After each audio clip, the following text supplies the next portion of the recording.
It doesn't get any bigger than this at Ezell-Harding in their first year of 8-man football. They are coming off of a bye week for the first time in playoff history, the 16 playoff.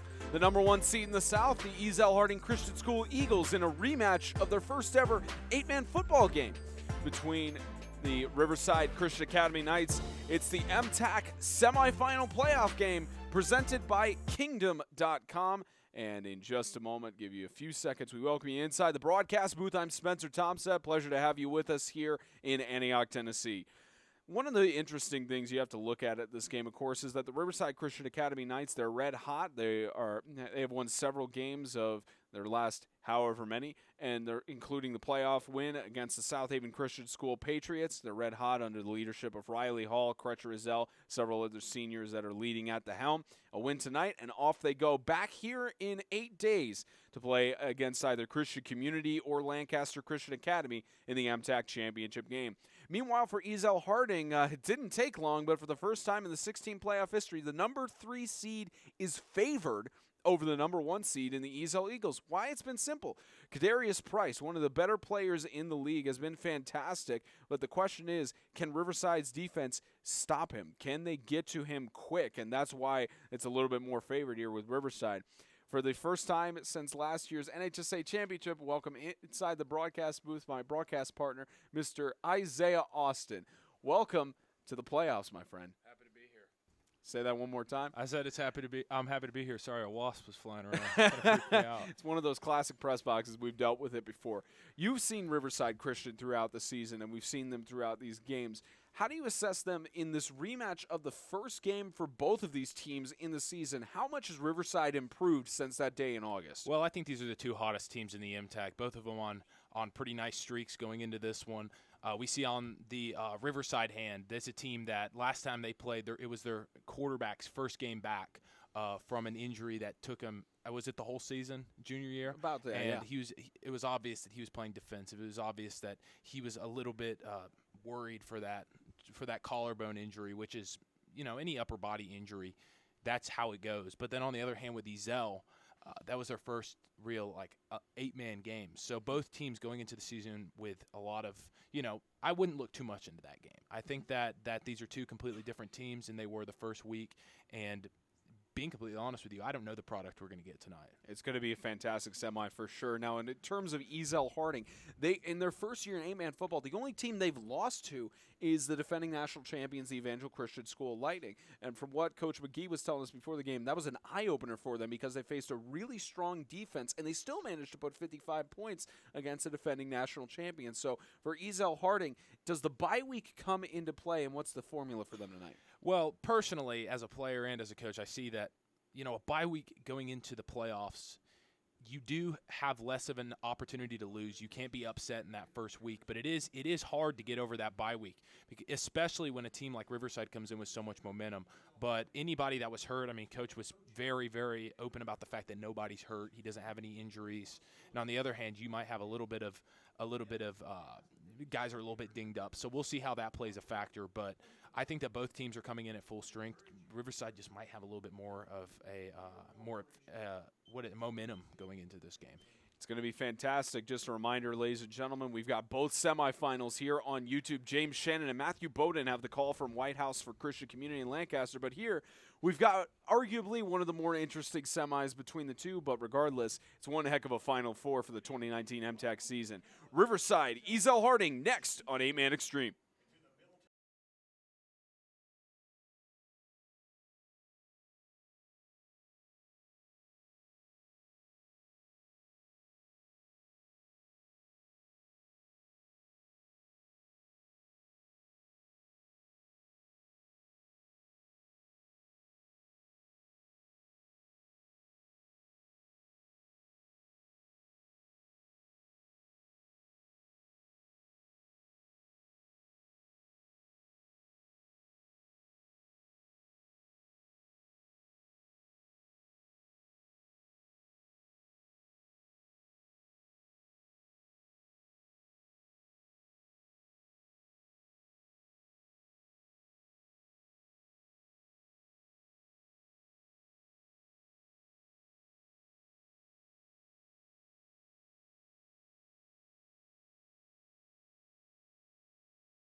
Riverside won the toss, elected to defer, and the Ezell-Harding Eagles will receive on their home turf for the start of this MTAC semifinal playoff game.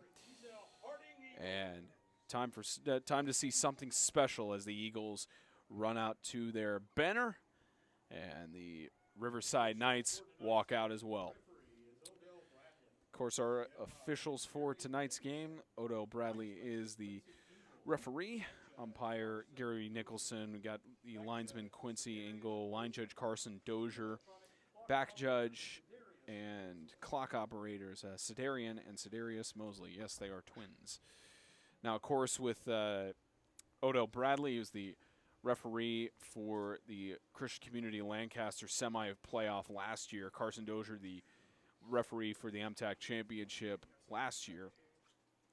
Getting highly graded this season for their spectacular performance throughout the regular year. Again, Riverside won the toss, and they've elected to defer. And we'll get started in the semi-playoff. And any last thoughts before we get into this playoff game, Isaiah? Nope, just I'm excited to see these teams match up again. And this offensive possession is going to say a lot about how this game's going to go. Just want to keep you in mind, ladies and gentlemen, that that with our broadcast equipment and such, you may see that glitching on the top left. Unfortunately, nothing we can do about it there. Tried fixing it pregame, but it's happening there, and the audio will be delayed a few seconds. So if you hear a touchdown call, you're impending a touchdown. We had this happen last year. It's a work in progress. And away we go in the semi-playoff game between Ezell-Harding and Riverside Christian. We will have a return. Left side, weaving through the defense. There is a flag in the backfield, but what an incredible return.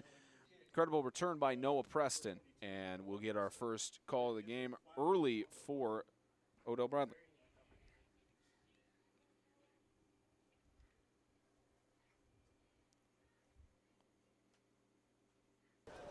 Holding on the receiving team. 10-yard penalty. We first down. Turn that back, first down. Well, on Ezell's first offensive possession, what I expect him to do here is run kind of a deuce look. You put two receivers out to one side, the slot man's Kadarius, and they're either going to put him in motion and hand it off, or they're going to fake the handoff and run it up the middle with the quarterback. This is going to open up a lot to see if they can get the ball to Kadarius and get him yards right here. So expect to see that. If not, they're going to run. So Kadarius is in the backfield. They're going to start out with the running game. Kadarius, they've fed him on runs plenty of times throughout the season, and it's worked well for him. Price going up the middle, and that Riverside defense stuffs him. About back to the line of scrimmage for 2nd and 10. Of course, we saw in that first game of the year between the two teams, stats between those, they held the senior quarterback David Black to average stats. He had a QBR of 44.3, 13 completions on 32 attempts, and that's a testament not just to Ezell's defense, but how much that injury affected David Black coming into this year. Yeah, and David Black struggled in this one, but I wouldn't pin that 100% on him. I'd put that also on the defense. This defense has been strong all year, and it's going to be their biggest test tonight. On about a 2nd and 9 to run, Derek Griffin with the quarterback keep, gain of about 3 yards, and they call him for forward progress, 3rd and 7. Well, we can tell early that this Riverside team is committed to stopping the inside run in the ball in the flats. So this Ezell team might look to maybe run some slants through the middle and see if they can catch the defense sleeping here. And that Riverside defense has been a huge strength for them this year. Of course, you look at the stats they've had all season long on defense, about a team average collectively of about 60 tackles per game. And a total of 387 solo tackles between all of the Riverside secondary. There's another motion on 3rd down. Weave through. Griffin staying on his feet, weaves through the defense, brought down by Crutcher Ezell, but that'll move the chains for a first down. Can't say the play call is surprising. They know that their offense is completely dictated on whether this run is working or not. So it's a good indicator here that they're going to be able to run the ball at some level against this defense, and a first down for Ezell. Trying to get the replay on there for you guys. Doesn't look like it is working, at least at this point. We'll try to get it up later throughout the game, but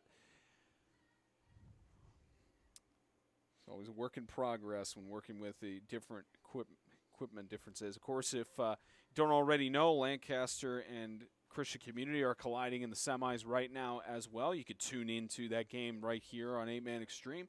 Get a split screen for both games as another rush up the middle on 1st and 10. And Jonathan Knotts among several Riverside players stuffing Kadarius Price. Well, it's obvious that they've committed to stopping Kadarius Price in this one. So this might be one of the few times this season where they have to open up the playbook a little bit and try to get some other guys involved. There was one point in this season where Kadarius Price was touching the ball. I remember the first game of the season. I believe it was 79%, or no, it was in the 80s or 90s percentage of plays where either Derek Griffin or Kadarius Price got yardage as opposed to someone else. So this offense goes between those two. Here's a 2nd and 7. Griffin again keeping the ball and gets a first down and a little bit more, staying on his feet to the right sideline. Darius there. How about Kadarius Price to get the block and a touchdown for Derek Griffin? He's going to be stopped at the 5. Almost a touchdown, knocked out at about the 6-yard line. We'll get that replay for you in just a moment, but how about that? Well, it's just that speed. If you miss a tackle or don't take a good angle on him, he's going to burn you every time. He's the fastest guy on the field. Still trying to get that replay configured. Apologize for the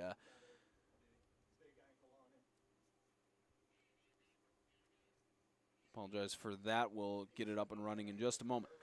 The clock continues to run.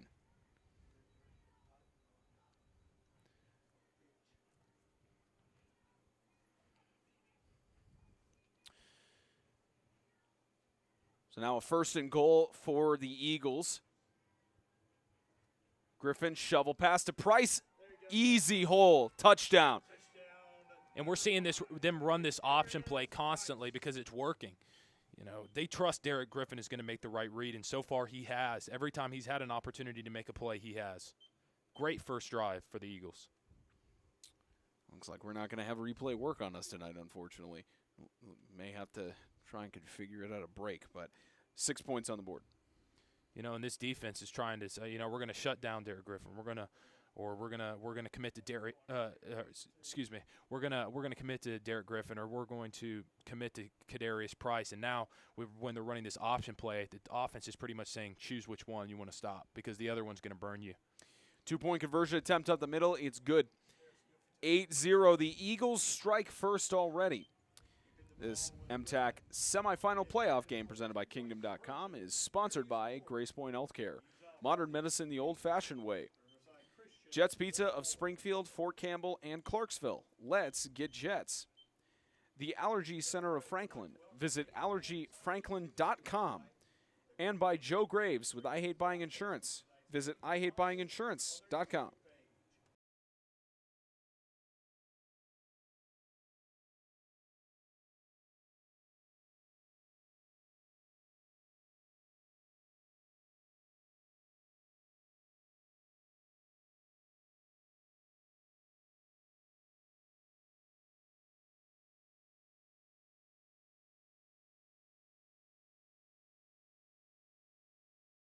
Kickoff here for the Eagles after striking first. And attempted onside kick. How about that? A big return by Crutcher Zell gets the onside kick and a touchdown for Riverside. Wow. This offense isn't even going to have to take the field. And you're going to see it delayed on here, but just look at that. I don't think they kicked it to the right guy. This guy had 3 pick sixes last week. When he gets the ball in a somewhat confusing situation, it doesn't necessarily mean he's going to go straight down. Picks it up and returns it for a touchdown. With 8 guys on the field, I'm surprised people don't do that more often here. And we mentioned it throughout the season, but 2-point conversions are very crucial, especially in situations like this in the playoffs. early on. It may seem like they could make it back later, but this is one of those crucial ones. Yeah, and it's looking like this offense isn't going to see the field until, a few more minutes from now, and we could see a tie here. And 2-point conversion attempt is good. Catch made to Raymond Hunt. And just 10 seconds shaved off of the clock with that onside kick attempt. The Eagles are tied with Riverside, as you'll see the 2-point conversion there. Tied at 8.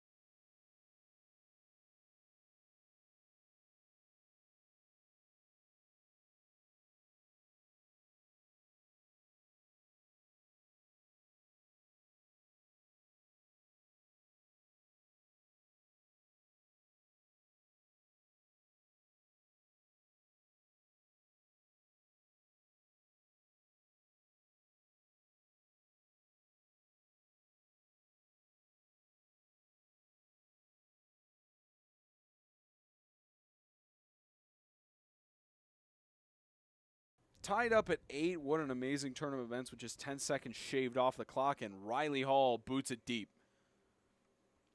And it's picked up at about the 15. The clock is running, and it's right side. That's Noah Preston again. Cutting it on the other side. Went to the right and then cut back over to the left, as you're going to see. Brought down from behind. And what a play by the Eagles. Riley Hall is not the perfect kicker by any means, but he is the perfect 8-man kicker. He will put that ball in between the 20 and 10 on either side every single time and make somebody go and pick it up and not have much of an opportunity to make a play out of it because their kick coverage is so incredible. I'm going to try something here to delay the sync offset on the audio. We'll see if that helps. Are you speaking French? Probably.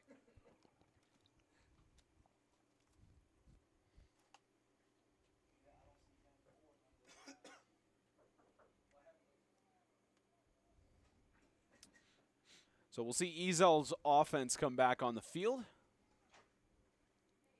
And right now watch a motion here. That's some motion there. And Griffin just immediately keeps it. That was Jamari Liddell, who was in the backfield on the motion, but Griffin with a smart play to keep it and advances to the 48-yard line. Another first down for the Eagles. Now, a lot of times at the beginning of the season you saw with Ezell, Griffin had a lot of plays where it was not a read. It was a fake, or it was a fake handoff or a fake pitch, and then he'd run it. But over the season, he's gotten into it. He's gotten really, really comfortable in this offense, and now you see every single run so far has been a read. So they trust him. They've given the car keys to him, and I haven't seen him come to the sideline for a call yet. Yeah, Griffin, the senior leader, they've put a lot of trust in him. And Griffin keeps it again, reading the defense, going to the left side. He's avoiding the tackles. Derek Griffin to the end zone, almost loses the ball at about the 1-yard line. And another correct read.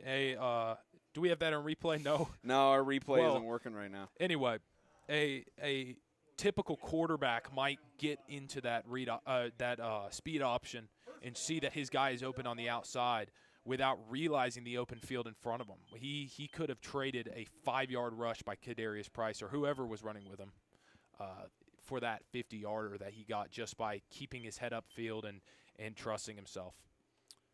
And they've been able to trust their senior quarterback throughout the season because he's got a QBR of 129 going into this game. And this isn't even – it's not like he's Peyton Manning out here slinging the ball around. It's with his legs. Mm-hmm. He is their running back and quarterback. Very much on the move.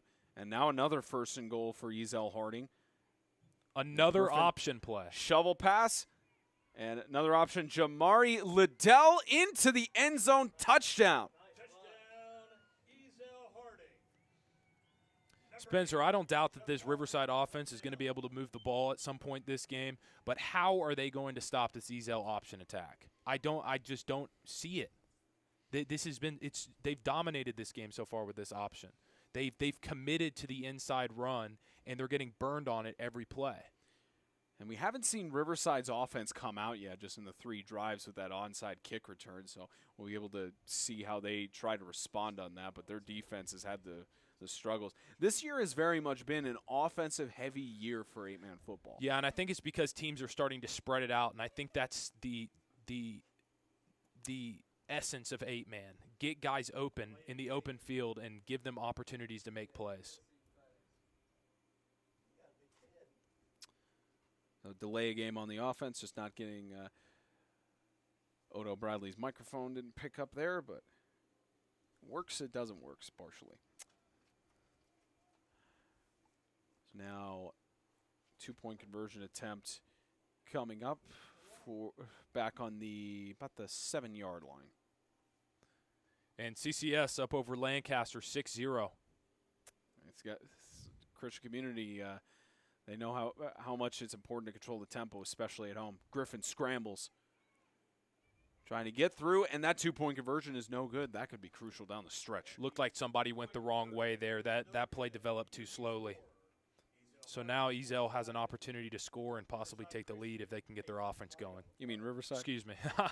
we got their linebacker named Ezell versus Ezell. It confuses me. They're leading by 6, the Eagles over the Knights. The MTAC semifinal playoff game presented by Kingdom.com is sponsored by Tennessee Heat Athletics. Visit TennesseeHeatSports.com. Dr. Sterling Foster. Visit drsterlingfoster.com for all your digestive issues and chiropractic needs. Chuck Miner Homes. Visit chuckminerhomes.com for the best home deals in Middle Tennessee. And by Symmetry Financial Group's Daniel Hoffmeister. Safety for your family.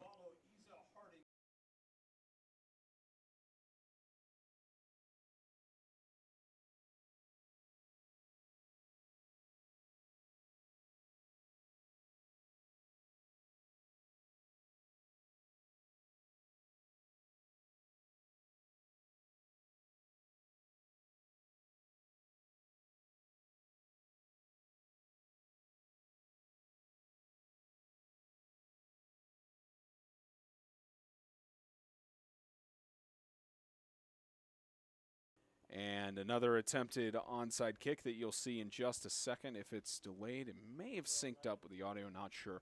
But it goes to about the 49-yard line. Good recovery and good on that. Whoever was recovering that to not try to pick it up and make a huge play out of it like his teammate did was the right time for that. So now we're going to see the offense come out. First time in this playoff game that we will see Riverside's Christian's offense come onto the field. And throughout the season, their quarterback, David Black, as a senior, has a QBR of 119. So evenly matched quarterbacks, really. A little bit higher for Derek Griffin. But David Black, of course, on the season with about 2,068 passing yards. As there's a rush up the middle by Crutcher Ezell. He's dangerous when he gets the ball. Out of bounds at about the 27-yard line. And there's a reason why Crutcher Ezell on rushing has had a total of 685 yards going into this game. Yeah, and they've started giving Crutcher Ezell the ball in the backfield more, and I think that's going to be the center point of their offense next year with Black graduating. But this game, if they can open up the run, this passing offense is going to be hard to stop because that's where they have the advantage in this game. Riverside Christian losing a decent amount of seniors this year. Of course, they're losing Sammy Morris, David Black, Riley Hall, and Jonathan Knotts. Tough players there, and fall there, we'll get the call from Bradley. We'll see which one they call that on. Dead ball, encroachment on the defense, 5-yard penalty, still be first down. So move that forward 5 yards. I think they may have sold that. Whoever the Riverside player was that fell over, I think he sold that just a little bit. The formation that Riverside's lining up into is similar to the pocket 8-man formation. They've just put a back in the backfield in Crutcher Ezell instead of offsetting him to the left. And here's another rush up the middle. The defense read right through that. Attempted handoff and good move by Reed Steinley to prevent the rush from, it looks like Riverside's Crutcher Ezell again. Yeah, and this formation I think is going to do well for Riverside throughout this game. But so far, this defensive line has been a big strong suit for Ezell getting through. As I was saying about this formation, the pocket formation, this is going to provide a lot of protection for David Black and give a lot of miscellaneous routes and formations that the receivers can run and confuse the defense. You see how that is with the 5 down linemen, a wing back, and a receiver to his left, or running back to his left. Right, excuse me. Here's a 2nd and 6. Scramble for Black. Deep toss towards the end zone, intended for Michael Black, and a flag thrown, but the pass is incomplete. And we might see some shoving off called on the play. We'll get the call from Bradley in a little bit. But here we go. Pass interference on the defense, 10-yard penalty, first down. Pass interference has been a very huge subject, not just at the not just at the high school level, but at the NFL because of it being reviewable and such. It's been a huge talking point, and in that case, it looked like there was clear shoving off on both sides. Well, I don't think that's an opportunity for the ref to call a flag because when that ball was lobbed up, you're pretty much boxing each other out. And if you don't box each other out, then it gives somebody a clear opportunity to pick or get a touchdown on that play. So on a 1st and 10 inside the red zone, Riverside has it run up the middle to Crutcher Ezell again, gain of 5 yards, and the Knights just keep pushing through to pop another score in. Yeah, and it seems like Riverside's trying to slow the game down a little bit, and both teams blasted out the gates, and they're just trying to get their offense working, get the linemen, win the battle in the trenches, and just chug this game through. This is similar to how we saw week 1. Actually, with the back and forth scoring in the 1st, 2nd, and 3rd quarters. Yeah, that box score for that Riverside game is 6-8 at the end of the 1st, 8-8 in the 2nd, 16-14. The senior Andrew Webster. Yeah, it looked like Andrew Webster was coming from a linebacker position, and the offensive line didn't pick him up. That's something about this Ezell defense, though. They're going to run a lot of confusing sets to try to confuse offensive linemen and quarterback. They're going to be able to stop them. They're going to have to communicate. Communication is key, not just in football, but it's one of those situations where, especially with the loud environment here at Ezell-Harding, communication is key. 3rd down and 9. There's a little bit of motion. Black looking for the option. Incomplete, intended for Raymond Hunt. And I'd like to think that would be a 1st down if he caught that pass, but Raymond Hunt just started running before he caught the football, and now we're going to see a 4th down. Will we see a field goal? Riley Hall has the boot in him to try and kick it. The question is, do you go for the field goal in this situation? You're just outside the 10-yard line. I mean, you've got 9 yards a game, but that's the big question that Coach Creasy and their offensive coordinator, Matt O'Neill, have to figure out. Personally, I believe with how their defense has played so far, they need to kick this to get points on the board because you're giving it to a red-hot Ezell team that it doesn't matter if it's 10 yards or 90 yards. They're one big play away every drive from a score. So now on 4th down and 9, the Knights are going to go for it, but there's time called on the field. Timeout. Offense. Riverside Christian calls the timeout, and perfect time to let you know that perfect time to let Isaiah give something. Well, I think that it would have been smart there for Riverside to maybe try to jump that defensive line off sides because we saw a couple plays ago they jumped at the first sound that the quarterback made. They would have drawn them off sides. They kind of got it 4th and 4, and that's very manageable. But now they're looking at 4th and 9 in a very questionable field goal range. And when they've been pushed back 2 straight plays, I don't know if they're going to be able to convert here. It's tied right now at, I believe, 6-6, and maybe 8-6 actually over in White House. Just looked at the score on the other broadcast. But score here is 14-8. This MTAC semifinal playoff game presented by Kingdom.com is sponsored by International Fire Protection Incorporated. Life safety is our business. Grow, Live, Give. Visit growlivegive.com. Star Physical Therapy, your health, our hands choose Star, and by Kingdom.com, the ministry technology provider. 3:45 left to go in the first, 3:43. Spencer Thompson and Isaiah Austin. Oh, we in the caught that. semifinal, and a touchdown across the middle. Another 6. Just look at this. It's a catch across the middle, and what a catch. It was Jamari Liddell on the coverage, but couldn't get it done. And now it's tied up. So now at 14 each, Riverside has a chance to take the lead here, but what an amazing effort. That was a great catch, and I take back what I said a couple minutes ago. They obviously had a play written up to get him open, and we're now seeing what could possibly be another tie or Riverside taking the lead.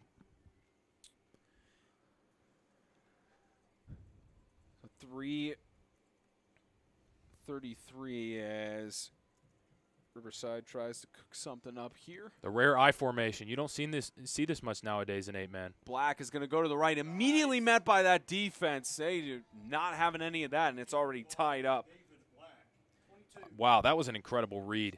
Black has been able to get big yards off of that all season, that fake handoff, I formation rollout. That's dangerous, especially for pocket passing quarterbacks. Tied up at 14, 3:33 left to go in the first. Riverside strikes back, but it's tied up.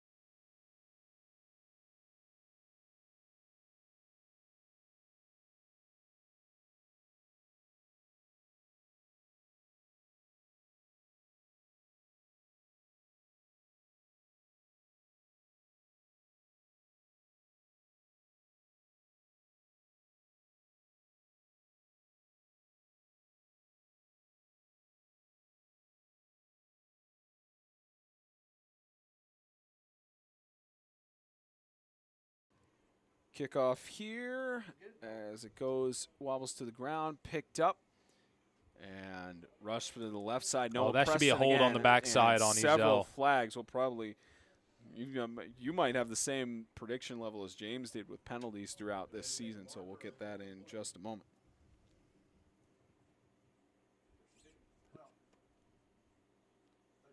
Get the call from Bradley. Holding on the receiving team. 10-yard penalty, be first down.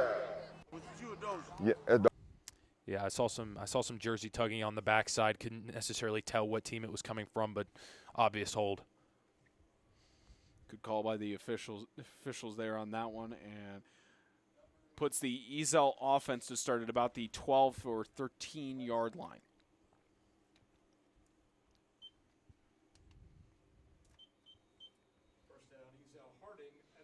It's great to see, especially in such a important game. Both sides playing very clean so far. Seen multiple times where people have helped each other up.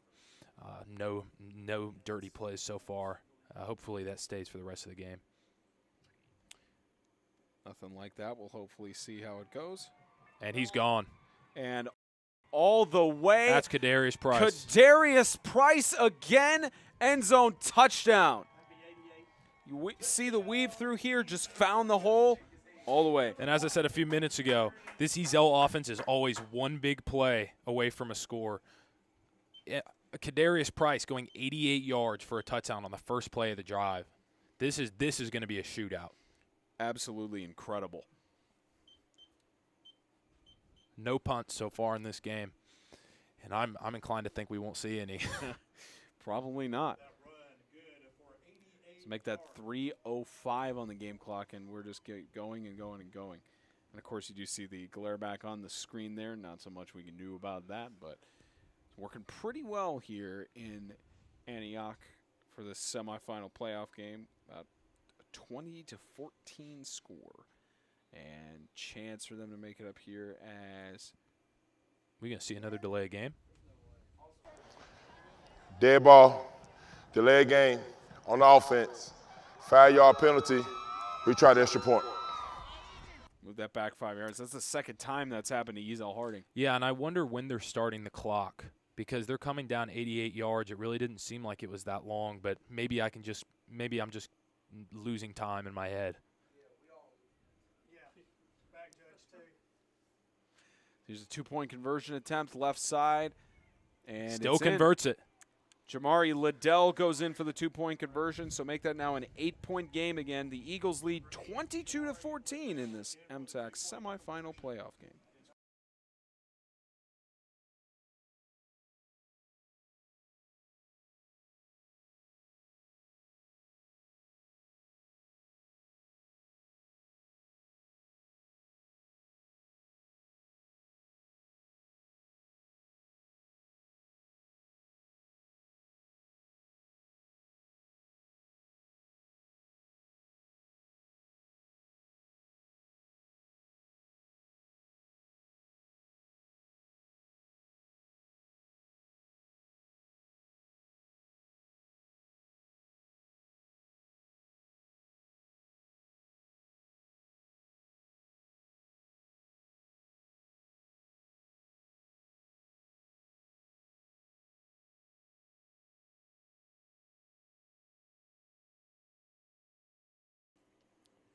.305. Oh, that's straight out of bounds. Kick goes straight out of bounds. And they'll just move it up to about the 40. Instead of the 45, they advance it inside of, just outside of the Eagles' territory on the 45-yard line. I'm a huge proponent in on-siding it every single drive for an 8-man, because every team, it's just so many big plays happen. It doesn't matter if you're at the 30 or at the 40, you know. And so many kicks get returned. Why not just give it to somebody, get them down on the ground, and just start the defense?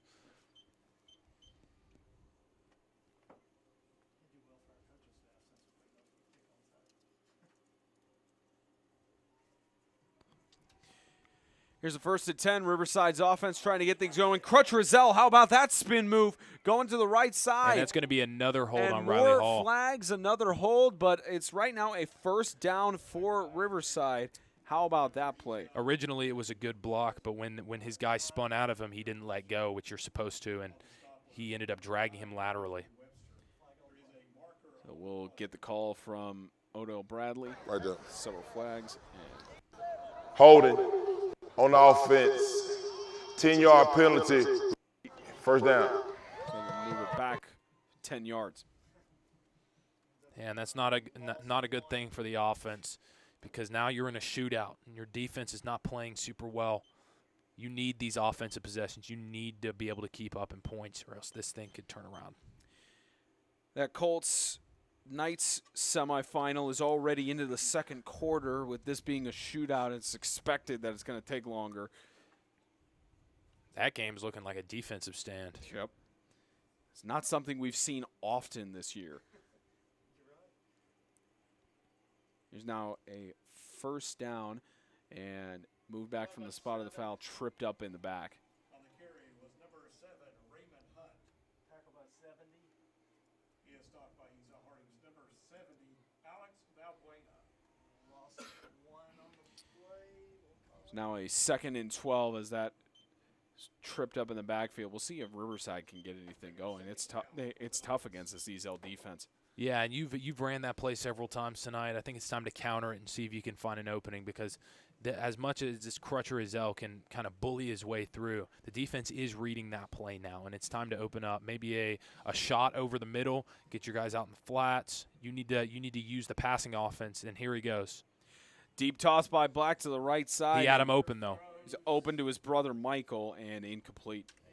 He had him open, just slightly overthrown, but you don't see many of those from David Black.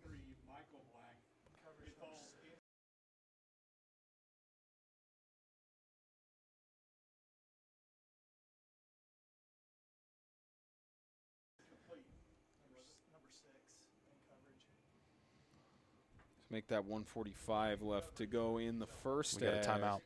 There's a timeout. Out.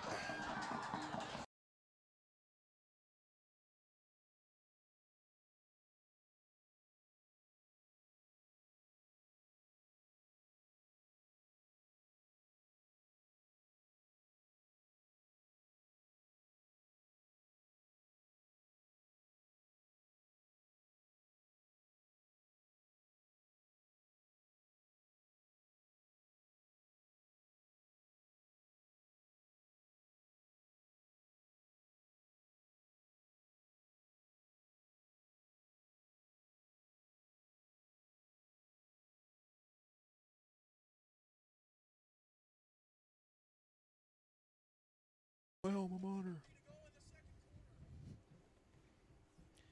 It's 12-6. Christian Community leads. 1:45 left to go in the first after the timeout, and quick toss to Michael Black from his brother David, and on the third down they don't get the conversion, so now it'll be a fourth down.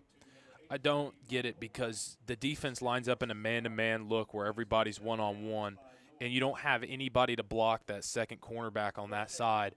The most yardage you can get out of that is however many that cornerback is willing to give you, and he didn't give up much. So now we're going to see the first punt of the game.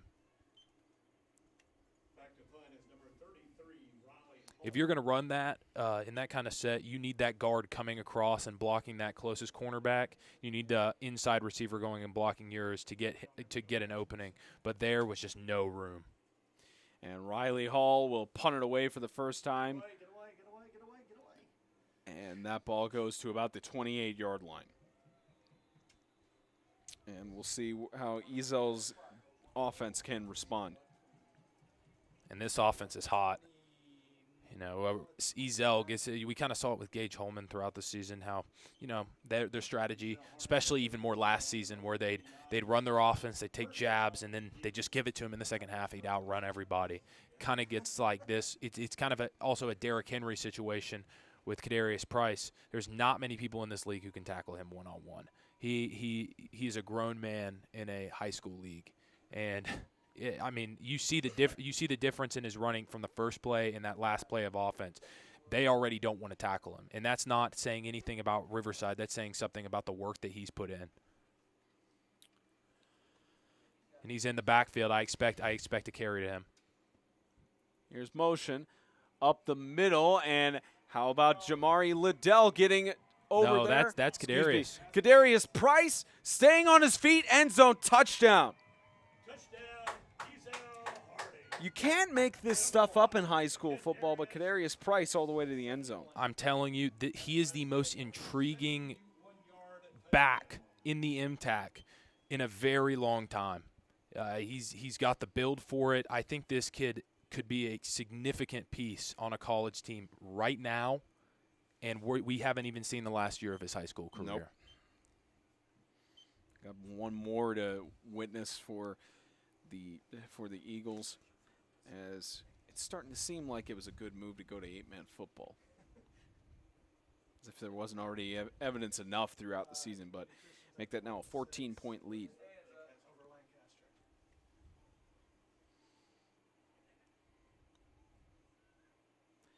Here's motion again. Muffed in the backfield, but Teague trying to push through. Is he in? Short.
Really?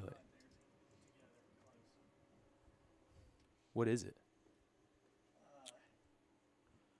It's another onside kick attempt, and Oh, Riverside loses the ball. That's ball to Ezell, unless they call him down. Bumped off at the last second, didn't have full position, and waiting for a signal.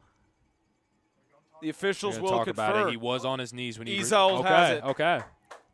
Don't think he had full possession of the football. If he did, he wouldn't have fumbled like that. Yeah, he got pushed at the last second to lose the ball, but Ezell, one of their onside kicks working here. And just absolutely incredible for Ezell defense. Yeah, and another opportunity. And I can't see them doing anything else than giving it to Kadarius here. The only difference I could see is him faking the handoff to Kadarius and running it himself and Derek Griffin. We've seen that combination do that kind of thing before throughout the season, and again. Yeah, the previous play is under review. No. Yeah, they call it. No, it's a timeout by the defense. Yeah, Good timeout here. Riverside calls a timeout. And, you know, we've looked at Riverside's defense throughout the year. Of course, the team collectively has a total of about 529 tackles. They're averaging about 60 a game. But what's interesting especially, you've got 4 sacks from Crutcher Ezell. His first sack of the year came from their first game against Ezell-Harding. And just the sacks that have happened throughout the rest of the team, they haven't managed to get to Derek Griffin, and that's a testament to one of the best offensive defensive lines in the league. No, and as impressive as 60 tackles per game is, nothing matters like tackles for loss. And this Riverside team has been able to get in the backfield all year, but today this offensive line is holding up so well for Ezell, and they're just moving so fast and getting to their plays immediately. And it's too quick for this defensive line to adjust. 1st and 10. Back to Kadarius. Who else? Kadarius again. They're trying to bring him down. Even with the big boy himself, Jonathan Knotts can't bring him down. And finally, after the first down to the 41-yard line, but it's just, again, what can you do against I selfishly Kadarius wanted him Price? to break that because that would have been sports. Oh, yeah. See what I mean? This guy is unstoppable.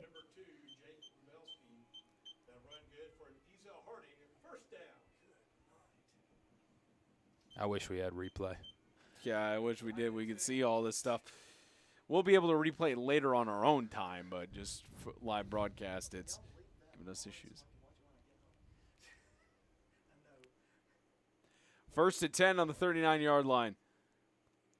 So rush up the middle. Derek Griffin again. He's got open space. Get Crutcher Ezell. Get to him. Cuts to the right side. Staying on his feet. Gets the better of Ezell. Touchdown. Pick your poison. They committed to Kadarius Price, and they forgot about the speedy quarterback. Unstoppable. This offense is something else. They have not – am I wrong, Spencer? They have not passed the ball one time tonight. I haven't seen it. I have seen a rush-heavy game, and it's not like there's any rain outside like we saw in the Lancaster Bowling Green game where it has to be rush-heavy. They're just trusting Price. Yeah, and a lot of times you might look at the stats and say, oh, Derek Griffin's only throwing for 90 yards a game. It's because he doesn't have to. He does not have to throw the ball because of how strong they're – he fakes the flip, goes with the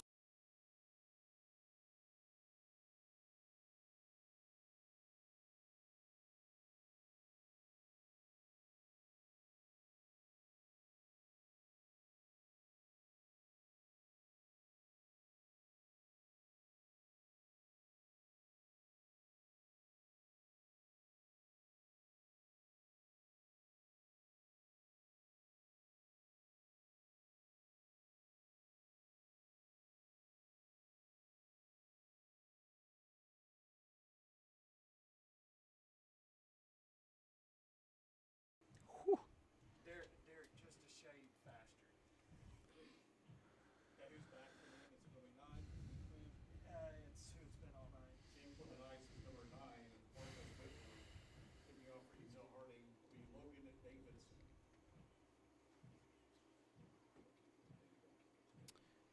$18 seconds left in this first quarter. That's shown just how long this first quarter has been.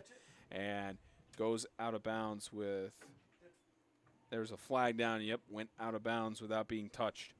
So shaves 3 seconds off the game clock. It didn't look like anybody touched it there. And Riverside has good field positioning, and they have to respond here quickly. Yeah, and this offense is going to be a very important drive here because they're going to have to slow this thing down. They're going to have to make it so their offense dominates the time of possession and gets it moving. Right now it's 14-6 up in White House. You can watch both these games on split screen. Watch hear James Shannon and Matthew Bowden on the call in White House. They have a closer game than we do at the moment. There's a handoff up the middle to Crutcher Ezell, trying to weave through. It's brought down by If he would have seen that hold just a second faster, he could have been in a one-on-one situation. You see right there, number 8 on the defense.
Like get a key out and it got stuck and it was blades and stuff.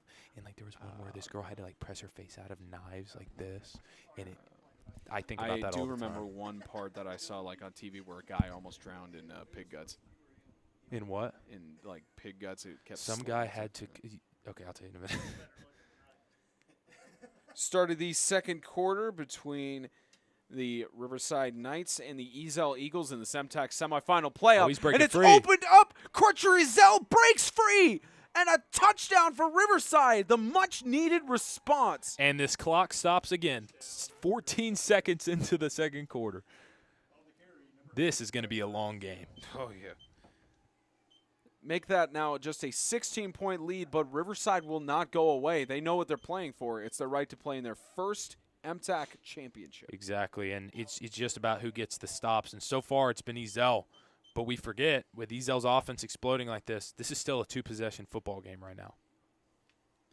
Still 2-possession. A 2-point conversion makes it a 14-point game. And like we've said, it's especially in 8-man football, both teams, they do have kickers, but 2-point conversions are the name of the game. Yeah, and if you can run 2-point conversions, you got the big boys, then you should do it.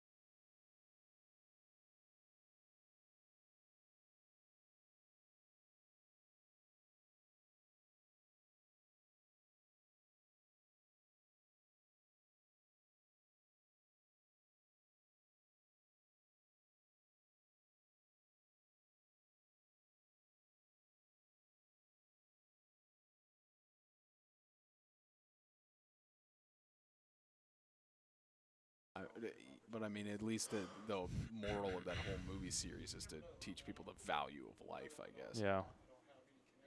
I don't think there's much value to those movies. Oh, I appreciate it. I don't think so. 11:46 left to go. Oh, that's a deep kick. I wasn't expecting that. Deep kick by Hall and muff the snap. Loose. Loose. Ezell gets back to it. Good reaction. That's a strange fumble, and I bet you if they end up winning this game, he's going to hear about that next week. Hit off of his foot. He's trying to get control, but fortunately for them, no huge damage on that. And it's likely that there he was, thinking about the run before he thought about getting the ball in his possession. You see that a lot.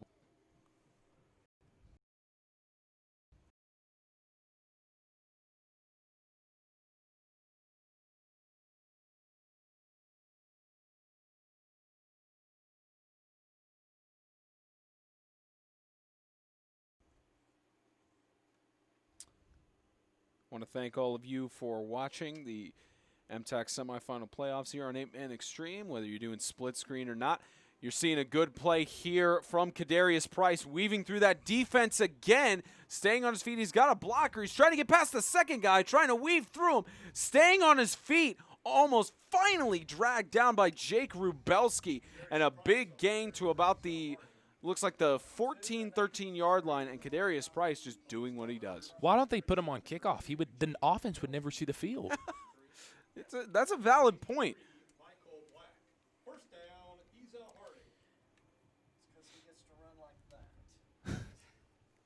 And meanwhile, over in White House, it's still 14-6. They're getting close to the end of the first half. Almost makes you wonder, of course. Riverside, we'll have to see how their defense responds, but it almost makes you wonder, are the Colts going to have a chance to fully defend their title going into next week? Well, I think this has been a very, very strange past few weeks with Lancaster. I say that because a lot of people thought of them as this untouchable team, and then things just started crippling. Teams started figuring out how to defend it, and now that they have, this team is they found almost their kryptonite. Griffin end zone touchdown. Another 6 points, and Griffin just weaves through the defense. 42 points. 2 minutes into the second quarter is not ideal defense by any stretch of the imagination.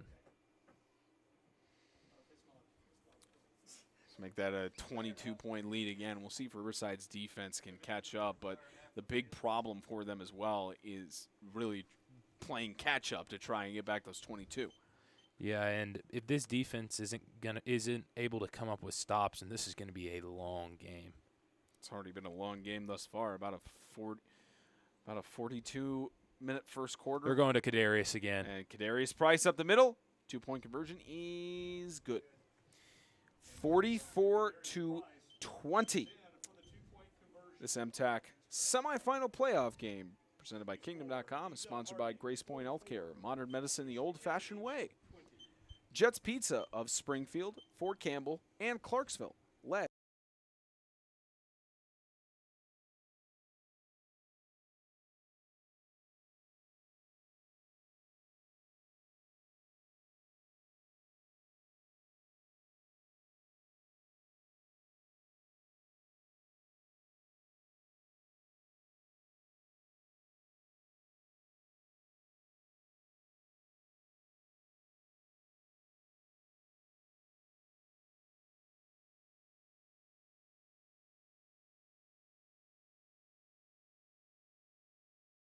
Isaiah Austin is my instructor.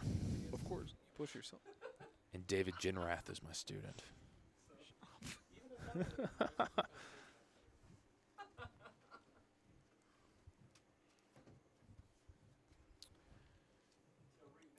Start of the kickoff here. Ezell-Harding looks like they're going to go for a quick onside kick lob again, and Riverside falls on it exactly on the 50. Shaves 2 seconds off, and got an update for you. Christian Community now leads 20-6 up in White House over Lancaster Christian, which wow. It's starting to look like the Colts are going to defend their title next week. And I picked Lancaster to win this one, but I mean, it was obvious going into the 40-by-80 field that they would not be able to run the spread passing offense that they have in the past. And with this CCS defensive line getting stronger and stronger and everybody coming back, they're starting to find Lancaster's kryptonite that's been found over the past 3 or 4 games.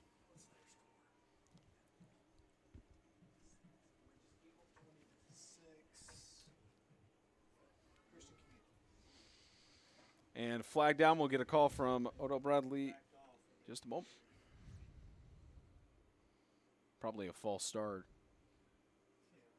We're going to confer on this.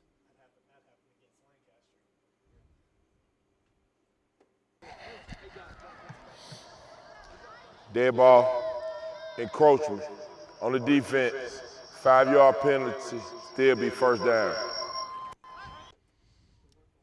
So move that up 5 yards, and Riverside cuts a little bit of a break here. Yeah, and getting to the inside of their territory, there's no excuse not to score here. They've had their way with this defense. And how about Crutcher Ezell to the right side? gets a first down and a little bit more. I think that's a questionable no call on the outside. We can see a little bit of a hold here. You see that could have been a loss, but the receiver blocking on the outside overextends his arms, spins the defender around, but no call on the play. So we're going to see a first down by Riverside.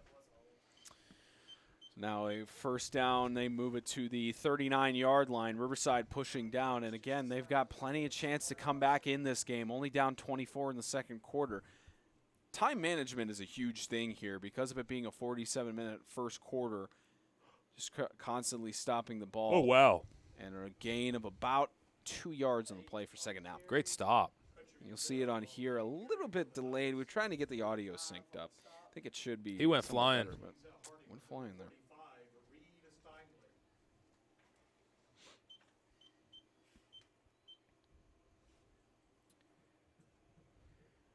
So 9.5 and winding down here in Antioch, at least winding down here in the first half. The Eagles have come out swinging at home because they know what's at stake. It's to host a championship on their own home turf. Left side, Raymond Hunt. Raymond Hunt weaving through, doesn't get the first down, but a decent gain for about 3-4 yards. And Raymond Hunt has been Mr. Reliable in the backfield. Been there, had tough games, had great games, but he's just a guy that they always trust to go in there and be a leader and a strong point for their team. 60 carries for 231 yards. He's gotten 1 touchdown on the year. Just a reliable open field back. You have the ball 40, 50, 30, anywhere inside of the field, he's going to make a play for you. He's just like a able-bodied back. Great guy to have on your team. And motion for Ezell, 3rd and 5.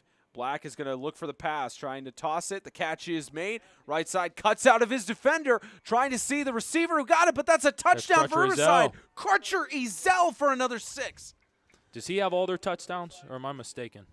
I have to ask our statistician if we had one in the booth, but Crutcher Ezell, he's been a big reason of why Riverside's still in this game. Yeah, he's been the catalyst of their offense so far. The other guys have struggled, but Crutcher Ezell has stepped up in this one and is taking over this game and pushing Ezell-Harding to their limits. Make that an 18-point deficit right now. Chance to make it a 2-touchdown and 2 two-point conversion game. Of course, Riverside has a lot to climb to get back to almost even. So with 8:25 left to go in the second, we'll see another 2-point attempt. Black, toss right side to his brother. Catch is made. 44-28. Riverside is still fighting back against Ezell-Harding. See that 2-point conversion there. Just a toss to the right. Ezell leading at home in the MTAC semifinal playoff game. Presented by Kingdom.com. It's also sponsored by Tennessee Heat Athletics. Visit TennesseeHeatSports.com. Dr. Sterling Foster. Visit drsterlingfoster.com for all your digestive issues and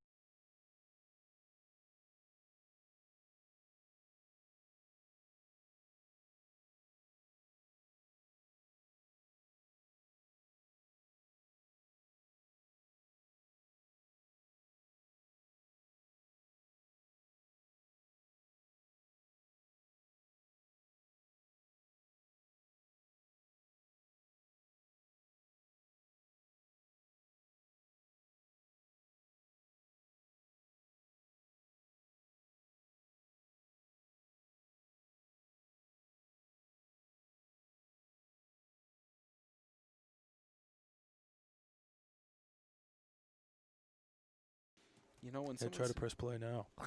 Oh, kickoff. Kickoff here as it goes back to the end zone for a touchback. You'll see that in just a second, but doesn't shave any time off, and Ezell-Harding will start on their own 20-yard line. Yeah, and this is an important drive for Riverside. I can tell you as a player, it gets really tiring if your offense is doing work like that. I mean, 28 points in the second quarter is usually a very, very good score, but they're down by 16. This is just not normal. for football. You don't see stuff like this very often. The Ezell team has created a new standard to how much you're supposed to score in this league to get wins, and it's honestly changing the 8-man format in Tennessee as we know it. This team putting up so many points, other offenses have to find ways to keep up. So we'll see what Ezell-Harding can do on this offensive drive. It's a shovel pass, right side. I believe that's Jamari Liddell staying on his feet. Gets a first down and a little bit more to the 37-yard line. Jamari Liddell, a couple good plays so far tonight. He'll be a big catalyst for them next season. And Jamari Liddell, as a junior, has been a huge weapon for Ezell-Harding. That's one of the interesting things. They're in the same boat Ezell is as Riverside. They're losing about 4 or 5 seniors, but they've got a lot of youth, a lot of juniors rising up, several sophomores and freshmen. So it's going to be really interesting to see how this team goes and develops if they stay in 8-man football for the next few years. Yeah, I personally believe both of these teams have an opportunity to even get better this offseason, especially with how many juniors are coming up on both sides. Yes, you're losing those seniors, but it's time for those juniors to step up, and a lot of times they will. Griffin trying to weave through. First loss of the game. Yeah, they're ruled back at the line of scrimmage, so not quite a loss, but on 2nd and 10, that Riverside defense at least gets a stop there. Yeah, and there's where the wet field kind of comes into play. We knew it would factor into the game at some level, but there's the first opportunity of it to be able to see it, and we'll see how much that pays in later throughout the game. Still 20-6 up in White House between the Colts and the Knights. About 2:40 left to go in the first half for their game. You can catch that here on our YouTube channel. Do a split screen for both of our games and choose what you want with that. Kadarius, and he's gone. Kadarius Price getting chased down the sideline. Crutcher Ezell trying to pull him down. Oh, and he stepped out. Stepped out just short. As we see the delayed view on there, you can just see the incredible run there. I don't think he steps. Oh, there he goes. I see it. Good call by the official in real time. I know this defense has not played an incredible game so far, but Riverside secondary is taking great angles to these running backs and at least stopping them from scoring the touchdown. But it's just about executing in the red zone. They have not stopped this offense at all. They're making this effort to run out and stop the touchdowns. It's almost as if they're just letting them. Because their defense is just not holding up in the red zone.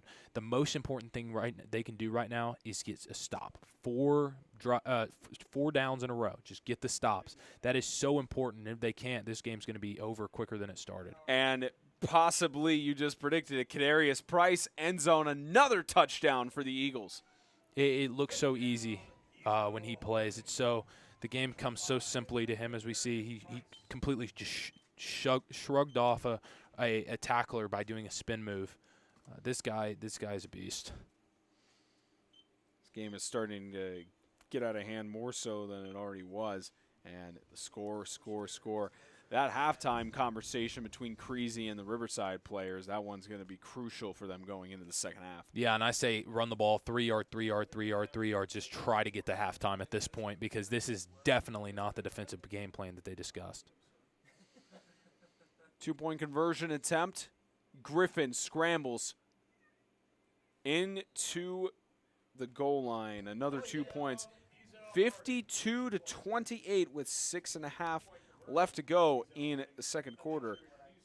This MTAC semifinal playoff game presented by Kingdom.com is sponsored by International Fire Protection Incorporated. Life safety is our business. Grow, Live, Give. Visit growlivegive.com.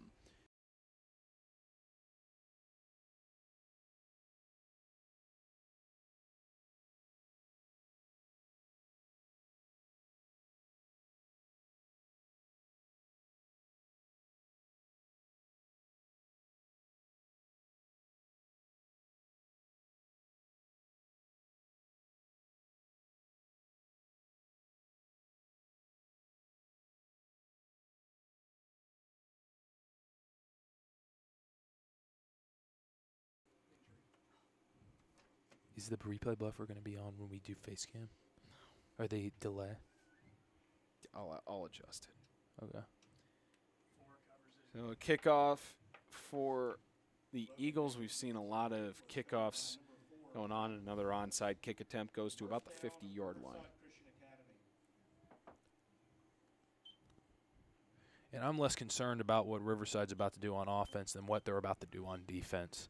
And I think that they're going to have to use their offense as their defense here and try to slow this game down and get to halftime and talk this out, because there's just this is almost as if you're just keeping your guys on the sidelines at this point, just because there's so many defensive breakdowns, especially at that front line, which has been one of their strong suits this season. Yeah, you could see Coach Creasy talking to some of his guys about techniques. 1st and 10 on the 50. Black scrambles. He's brought down, That's tosses a the fumble. football forward. Riley Hall with great awareness to prevent the turnover on downs. Loss of 5, but Riley Hall with a great awareness. You know, Michael Black has had a great season, but one big flaw in his game is that he gets rid of the football no matter what. He will not take the traditional sack. He will always throw that ball, and a lot of times it pays into his favor because he gets guys open from scrambling. But at other times, like this instance, he is so against getting sacked to a point where he almost loses it and gives a defender an opportunity to pick it up and run it back for a touchdown. So that's something that they need to discuss and work on, especially if they win this game heading on to the winner of the other game. Either Lancaster or Christian Community, it's going to be a tough one. Toss, right side, incomplete, intended for Michael Black. No whistle blown yet. Slightly forward. Slightly forward on there. Time stopped. And we'll see the replay on there. It looks pretty clear that it was a forward pass. Yeah, he got about 2 or 3 yards in front of him. I like the play design. Again, though, that's leaving someone unblocked. And these corners have been around the block. They know they understand how to read receivers and how to read offense. They've had plenty of opportunity throughout the season. That play's just not going to work unless. And here we're probably going to see a play where we might not even see some guys on the left side go on a route here. This is a strange formation that they like to run. We see here. 3rd and 15, deep toss to his brother, tipped almost at the last second. He could have caught it there. But you see on the far side, those 3 receivers are not running real routes. This is 100% a shot to David Black, and I would say a drop, but that was excellent coverage.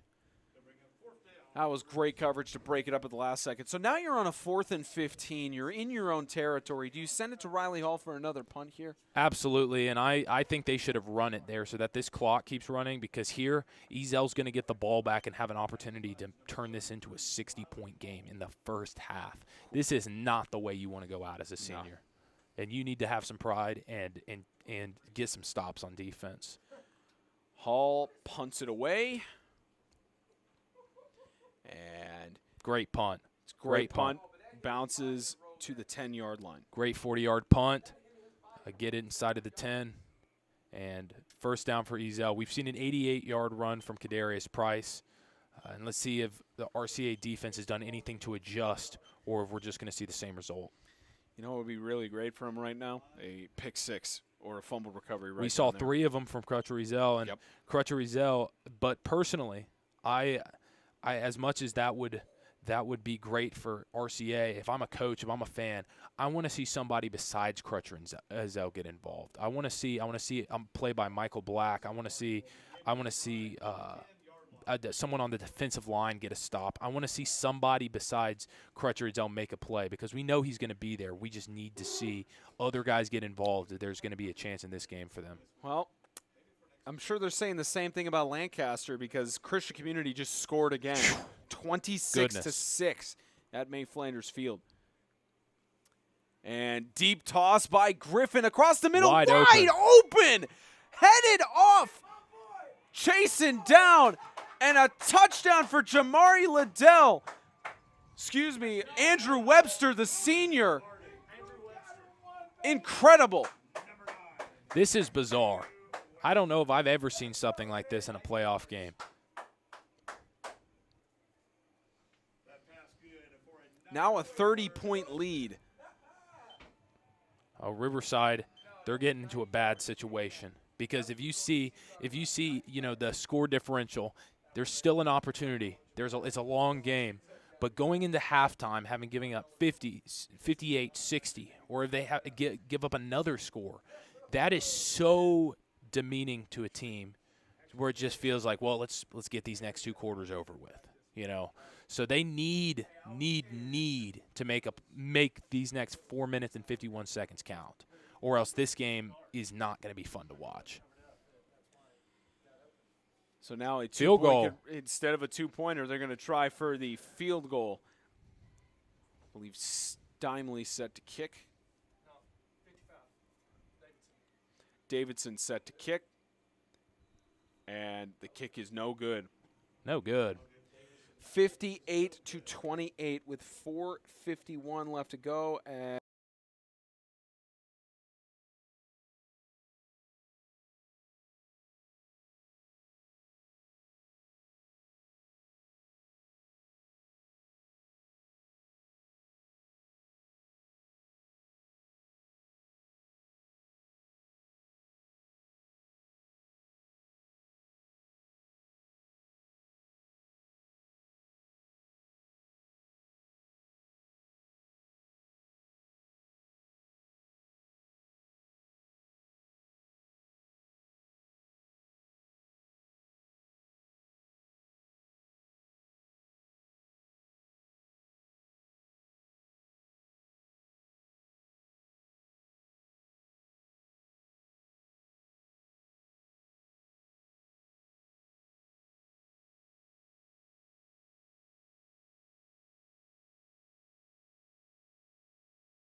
probably got you using FCS's film.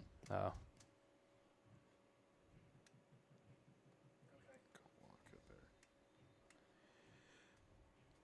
And with 4:51 left to go in the second, it's now halftime in White House between the Colts and the Knights. 26-6 the score on that one.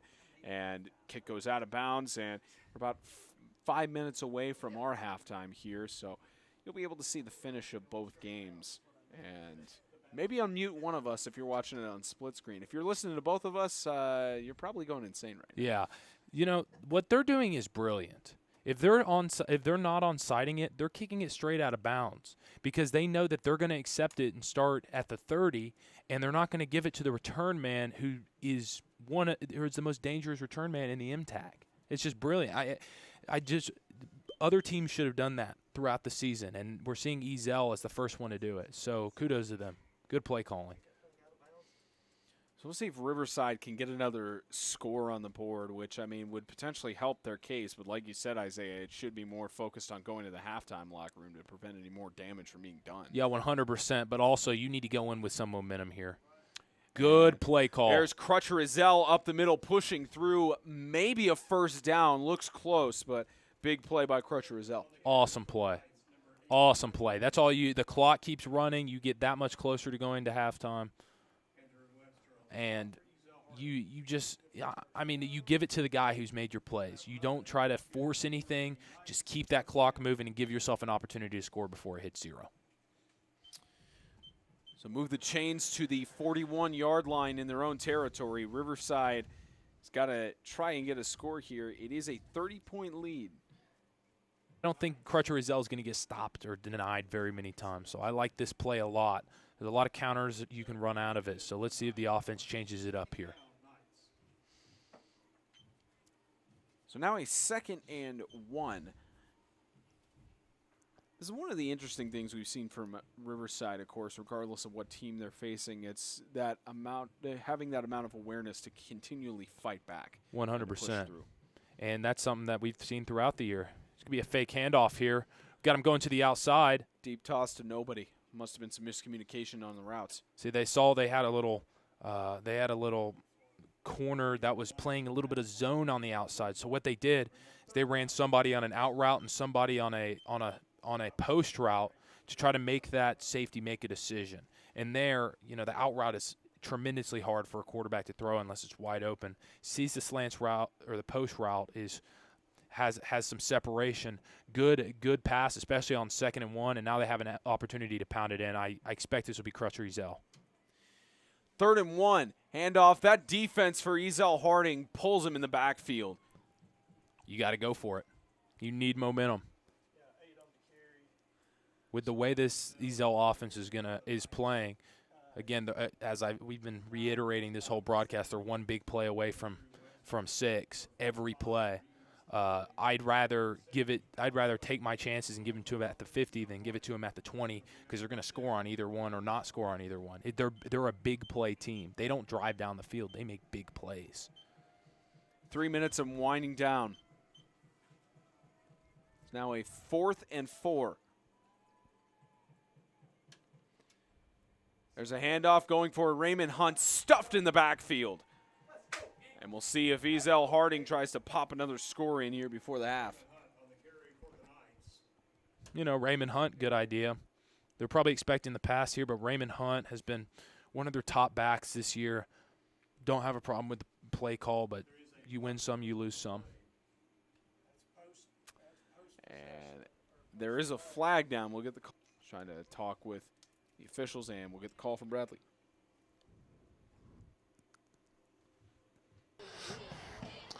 Dead ball, personal foul on the defense. Gonna be a 15-yard penalty. Gonna be 1st down, Ezell. So again, it was a penalty that was made after the fact. So they do move it back 15 yards, but we've seen Ezell-Harding's offense, especially with Kadarius Price. It doesn't matter whether it's 50 yards out or 100 yards out from the end zone. Yeah, definitely. And if you're not seeing any personal fouls or unsportsmanlike in a game like this, then it's a very big rarity because these guys are competing hard. They're fighting, and a lot of times emotions will brew because this is so important to either team. You don't love to see it, but it happens, and now it's time for Ezell to shake it off and see what their offense can do.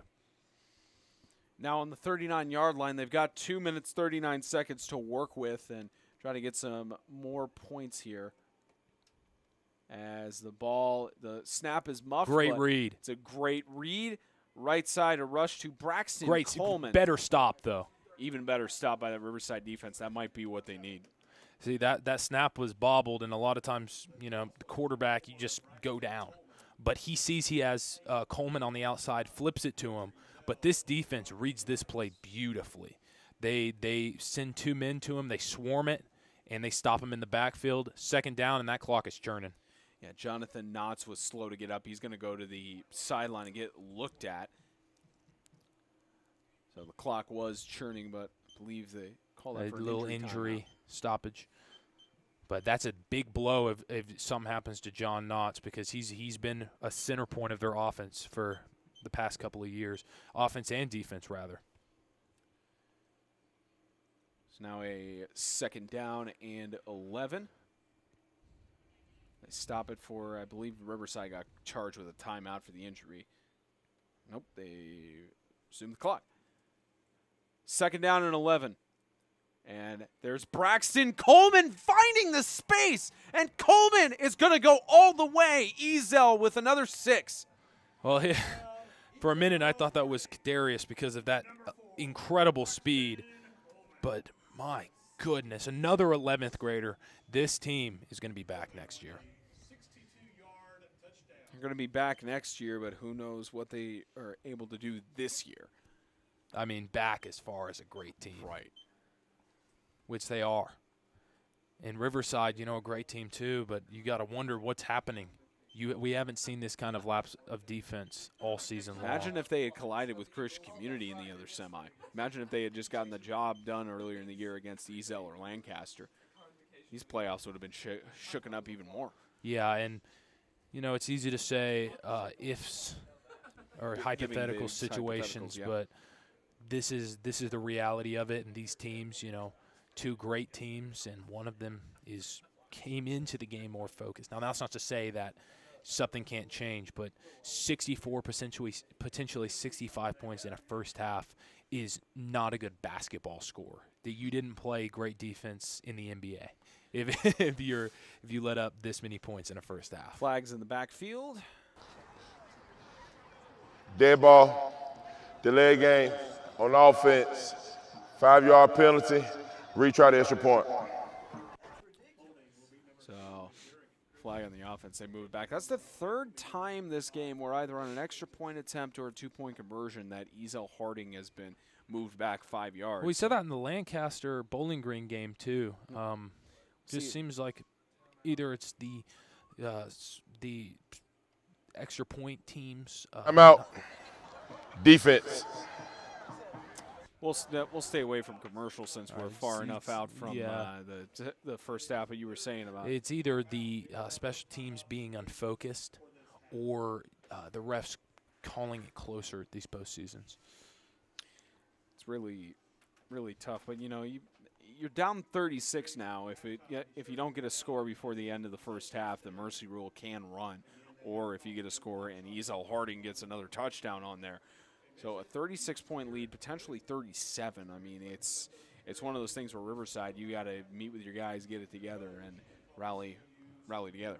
Well, I think it's safe to say that this Ezell team is legit, and they definitely made an incredible decision by coming to 8-man, and this could, and I don't mean to put down anyone else in any way, but we could be looking at a championship team here in their first season. We very possibly could be looking at a championship team in their first year in the league. You know the only other team to do that in MTAC history? Your alma mater. Oh, nice. Classical. Well, because they were already 8-man before, though. Am I wrong? In terms of I think they went to 11 man, and then they came switched back. Yeah, but it wasn't technically their first true season. Yep. Either first true and up, and that looks good. Through the uprights. Make that 65-28, a 37-point lead. Mercy rule can't run until the end of the first half, but at least for Riverside, they're wanting to get to that.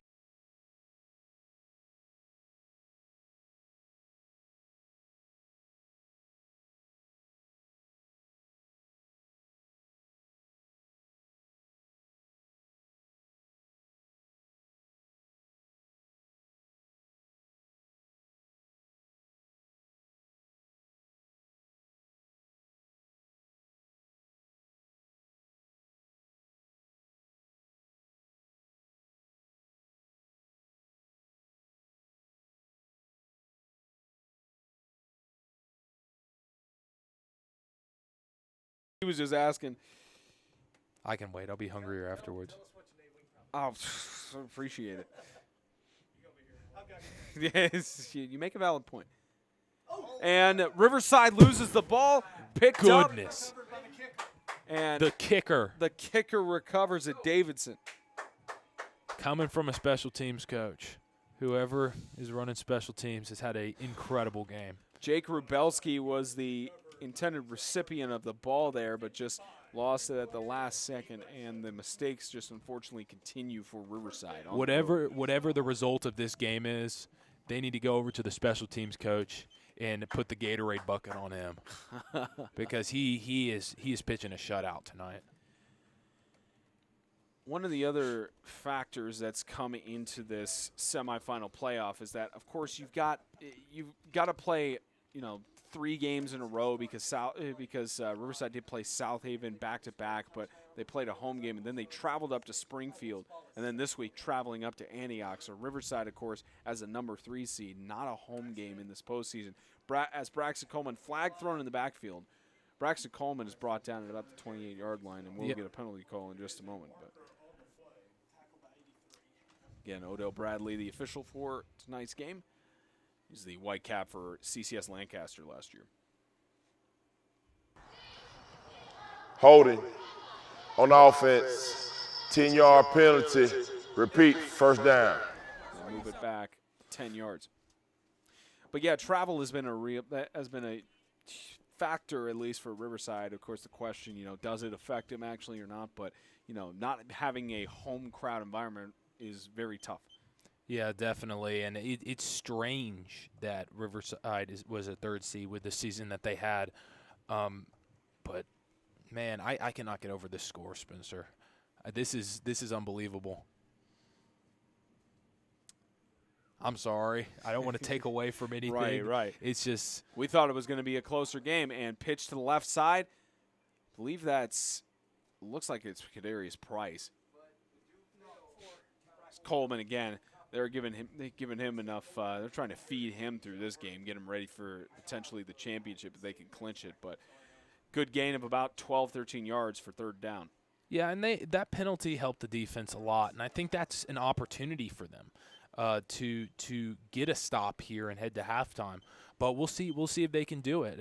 It's a tall task, especially with this offense, to get a stop this close to the goal line, and at the 39 and too close. But we might see the offense just move to halftime here. Yeah, or Ezell might want to run away with it even more. Probably try to get some guys some reps as Griffin keeps it, staying on his feet. Looks like it could have been stripped out there and brought down. It's brought down by Riverside's number 6. And I would expect them, since it's third down, to maybe wait for the clock to run out and run one last play that they're very confident about. Or we might see them go straight to halftime. No, they're going to run it. Correction, it was Shane Morris who got the tackle, number 5. Yeah, but 25 seconds left. They're huddling back up. Going to try to run one more play before halftime, or else they hit fourth down, which is not ideal in this situation. And halftime is about to be over in White House. They've got a minute 30. Probably James and Matthew watching this game. Wouldn't be surprised if they were, but final seconds winding down in the first half here. And one more play for Ezell to run. Griffin to the end zone. The catch is made. Can he get in? Staying on his feet. Trying to keep his balance, pushing through. Oh, he's at short. The 1.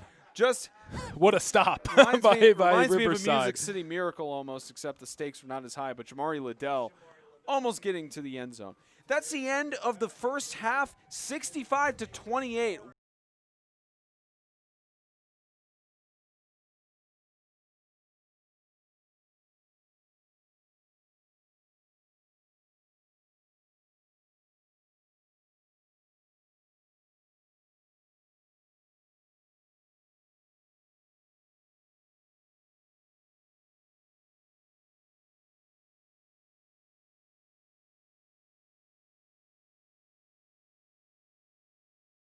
Welcome, everybody, to the Star Physical Therapy Halftime Report. I'm Spencer Thompson. That's the FCS Hall of Famer, Isaiah Austin. What a score right now. It's 65-28. And, Isaiah, it's obviously you and James predicted Riverside was going to come away with this thing, but nobody could really predict that it was going to be this score in this situation. No, I don't think anybody could. And if anybody bet on the score, they definitely be betting the under, because there's no way. I mean, a 93-point first half in a divisional championship. That is bizarre. And I think that Riverside, we were up on their defense, and their defense has been strong all year, but there is something going on tonight. And I think what's going on is Kadarius Price. And coming in, we knew there were not a lot of guys that would tackle them one-on-one. And here we see a lot of one-on-one situations, not swarming to the football. Guys are shoestring tackling. There's not the pursuit that they need to have in order to get these stops. You've been in that situation at halftime where you're down by a bunch of points. If you're Coach Creasy right now to Riverside, what's the message to try and make it back in this game, especially with a championship berth on the line? To be honest, Spencer, I've coached against this team. And I'm going to be honest, I don't know what the answer is right now. Because if you overcommit, this is not going to be a problem after this year, hopefully. But if you overcommit to Kadarius Price, then Derek Griffin is going to burn you. If you overcommit to both of them running, then he's going to pass it and hit you on those slants. The option is open. You just have to pick your poison. And if you're Coach Creasy right now, you're deciding which person is more poisonous to us right now. We need these people watching this guy and these people watching this guy, and we need to completely overcommit to this. We need to make Derek Griffin be Andrew Luck tonight. We don't want him to be Lamar Jackson. Half minutes until halftime is over. We'll start the clock, and we'll be back.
You get the choice this time, my friend.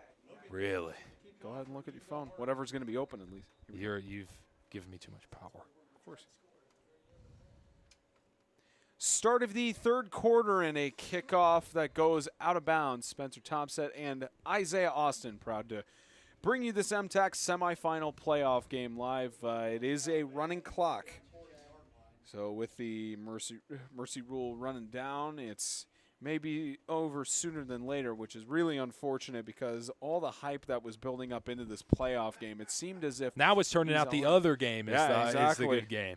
You were mentioning it when we were off air, man. It seems that every playoff game you go to is the one that ends up being one-sided. Yeah. What was the games we were talking about? I know last year y'all witnessed like a great game, and I saw a shutout. 2017, you and I went down to Webb South Haven. That ended up being a blowout, and Trent and James ended up doing the CCS-FCA game. The famous CCS-FCA, one of the best playoff games ever. Chanel pulled a Tony Romo. That brilliant call from James. And then 2018. Negative 8-yard rush by Ezell right there. Yep. First loss of the game, I think.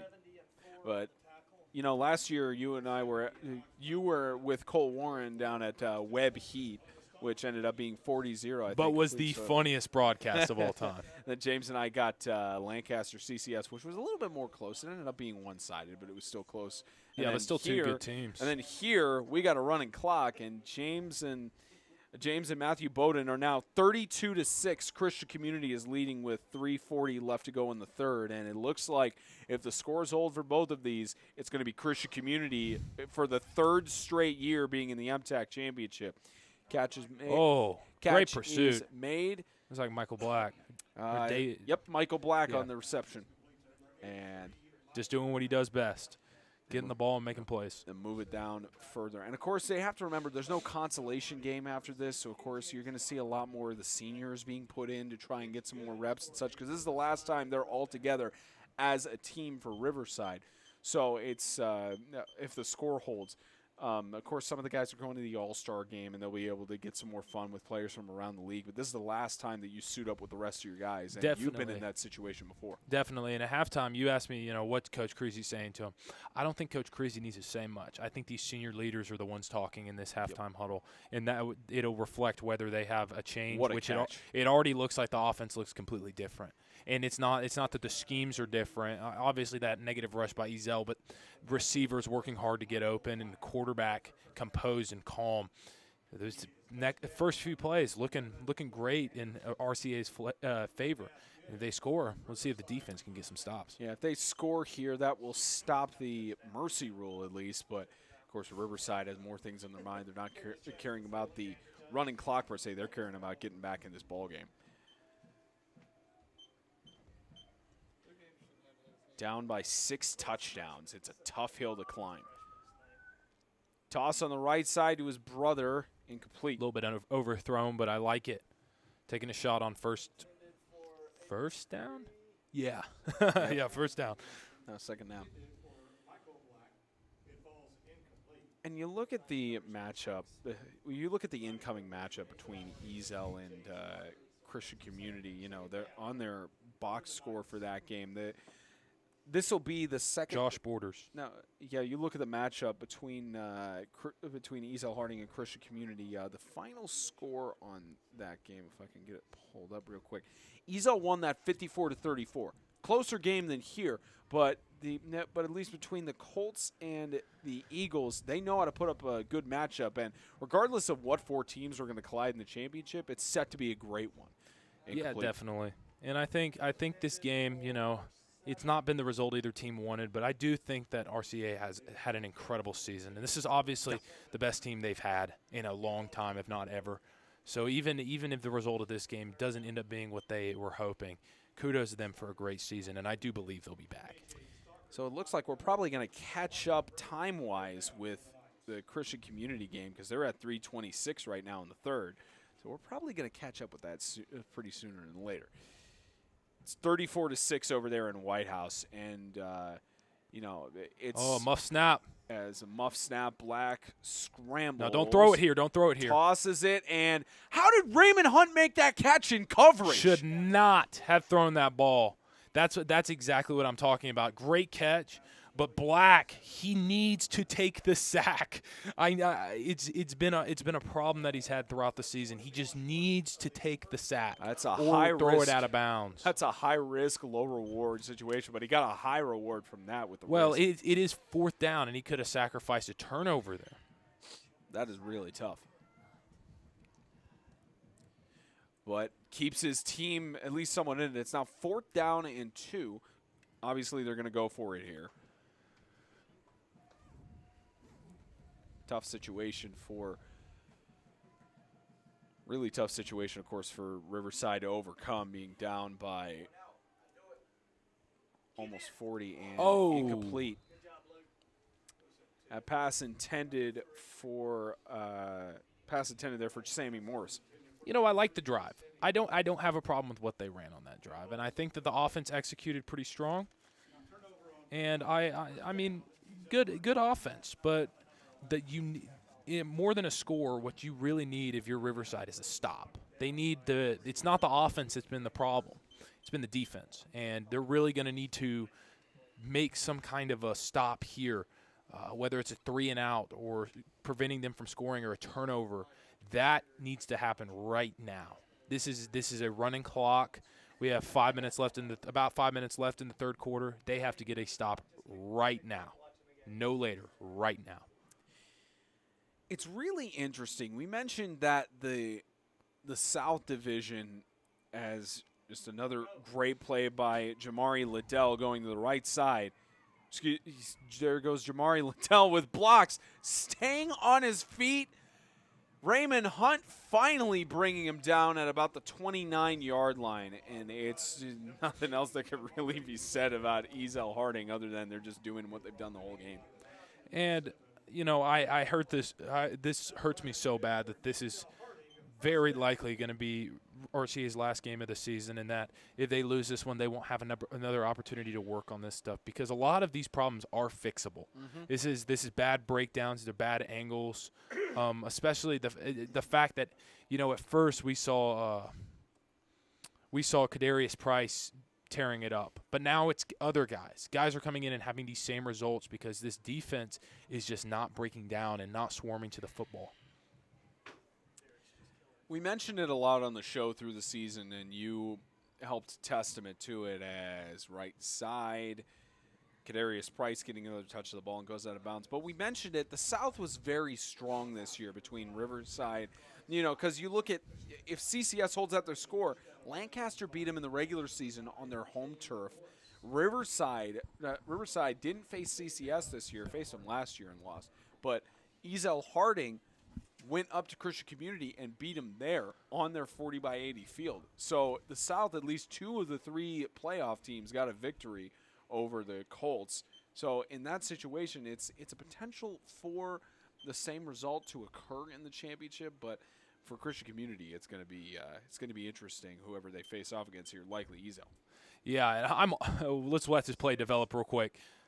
Yes, it's going to be a loss on the play. Great defense. They got him on third down now. KJ Stockard with a loss of 2 yards. But what I was saying, I am all kinds of confused over these past couple of weeks, because in the past couple of weeks, we have seen the 4th seed, if you count the Tennessee Heat, 5th seeded Lighthouse go in and have their way with CCS. And now you're seeing CCS about to start the mercy rule with a team that was ranked number 1 in the nation last week. Yeah. Am I missing something? Actually, I don't think Lancaster was ranked number 1 before the loss to Ezell. You talking about NHSA? Yes, I'm talking about NHSA. I thought Evangel held that number 1 spot. It was Lancaster. They were the number 1 team in the nation. Ball lost in the backfield. Price, good awareness to pick it up, staying on his feet. This is just the amazing type of plays you've seen from Kadarius Price throughout the season. Makes a fumble in the backfield on a 3rd down and about 6 to make it a 1st and 10 in the red zone. I mean, he just has so much ball carrier awareness, and I think that's something that you know, of course, it's harder to be recruited out of 8-man than 11-man, and we know that. And whether you agree with it or not, it is what it is. But with Kadarius, what you see in him is not even the fact of how much he dominates the competition. It's his intangible skills, like his ball carrier vision. He picked that ball up and knew exactly where to place himself to get to the outside and where his defenders would be coming after the football. Great awareness and great first down by the offense. So now a timeout called with about 2:22 left to go. This MTAC semifinal playoff game, presented by Kingdom.com, is sponsored by Grace Point Healthcare, modern medicine the old-fashioned way. Jets Pizza of Springfield, Fort Campbell, and Clarksville. Let's get Jets.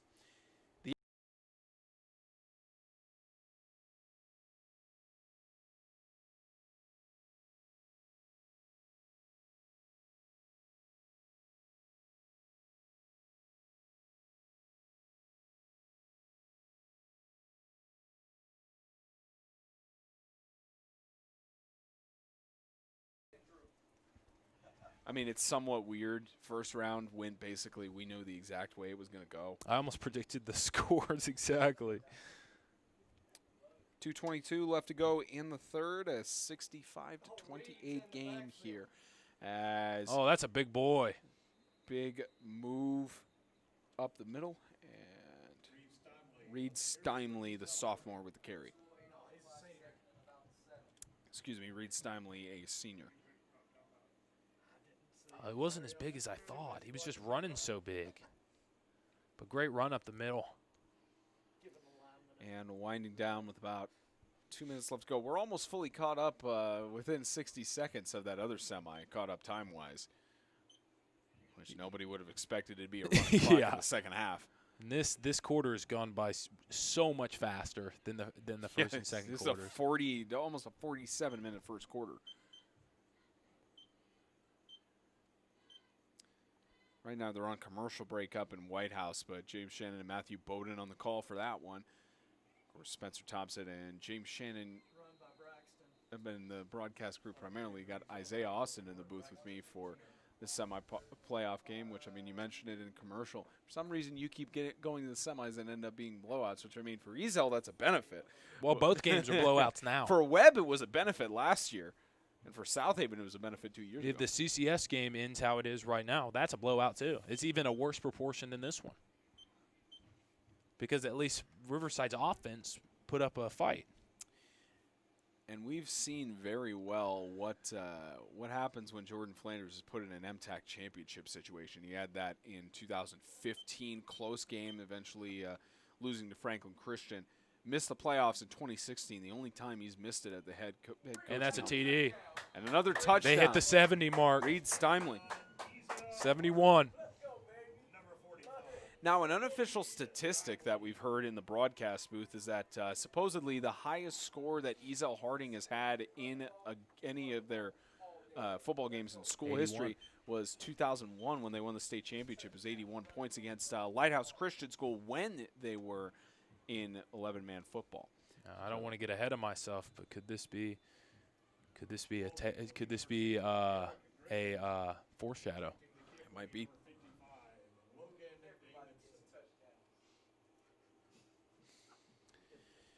.28 seconds left in the third. They do stop the clock for this extra point attempt, and through the uprights, it's absolutely perfect.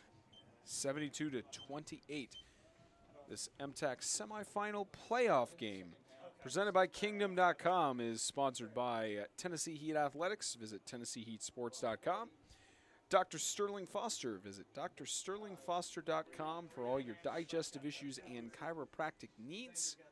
Chuck Minor Homes. Visit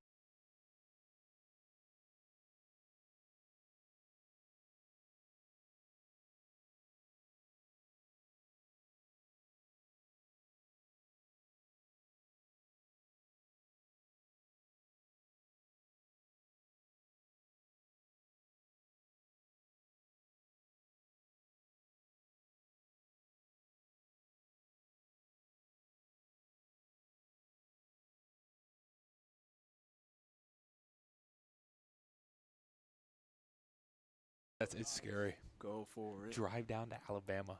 Yeah, go for it. You're fine. Or me halfway. No, I'm not going to make her do it. She didn't know me. Here we go. Kickoff and 20 seconds and winding down left. As a return on the right side. Here goes Michael Black, the he's sophomore. Gone. End zone. Touchdown, Riverside.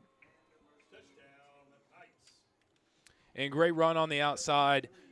Black not giving up. He's not a senior, but he wants to give it one last shot with his brothers. You commend him for that. Great effort.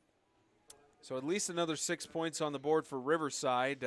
Might be the spark of something special if they could rally back, but with 72-34, the numbers on the scoreboard right now, it's a tough hill to climb. And I'm just not sure they can get the stops necessary because they're 6 touchdowns behind right now. Yep.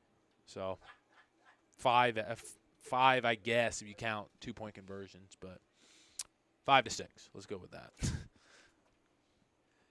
6 seconds left to go in the third. 2-point conversion attempt is coming up.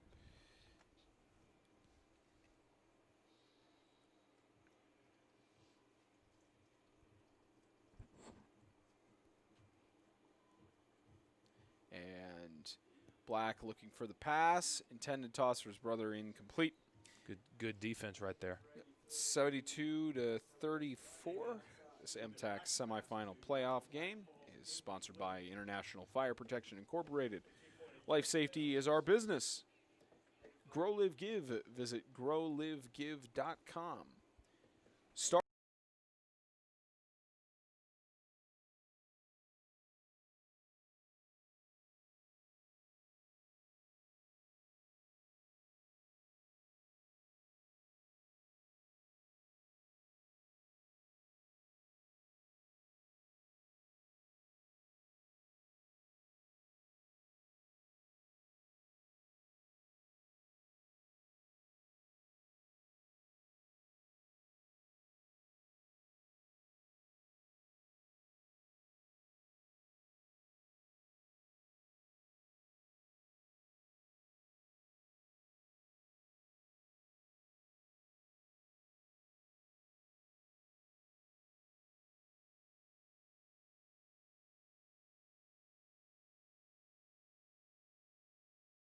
We got Max preps.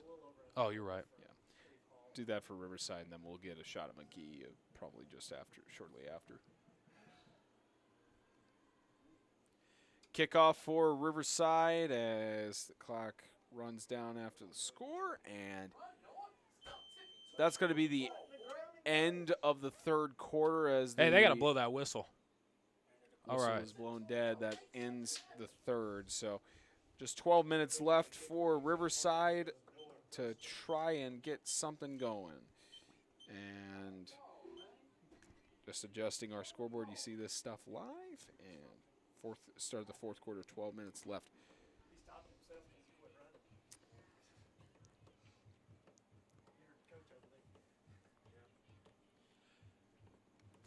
So we're looking for Coach Travis Creasy.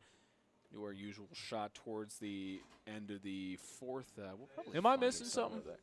He's got like the Riverside jacket on that Oh, there he is. preseason. So Coach Travis Creasy going into this season, he's in his 7th season overall in 8-man football. He was 30-27 at the start of the year, 37-29.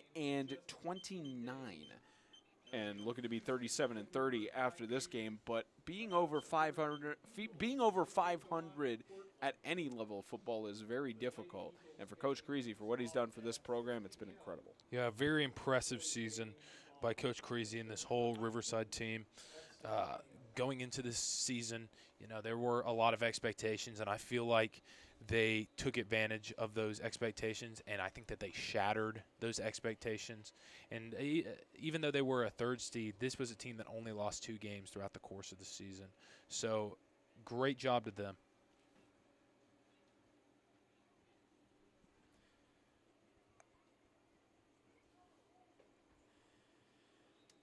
So final 12 minutes here for the fourth quarter. The clock's going to run on the snap of the ball. So, of course, it is a running clock, still the mercy rule with a 38-point lead as Griffin weaves through. Just can't be brought down by that Riverside defense finally at the 49-yard line.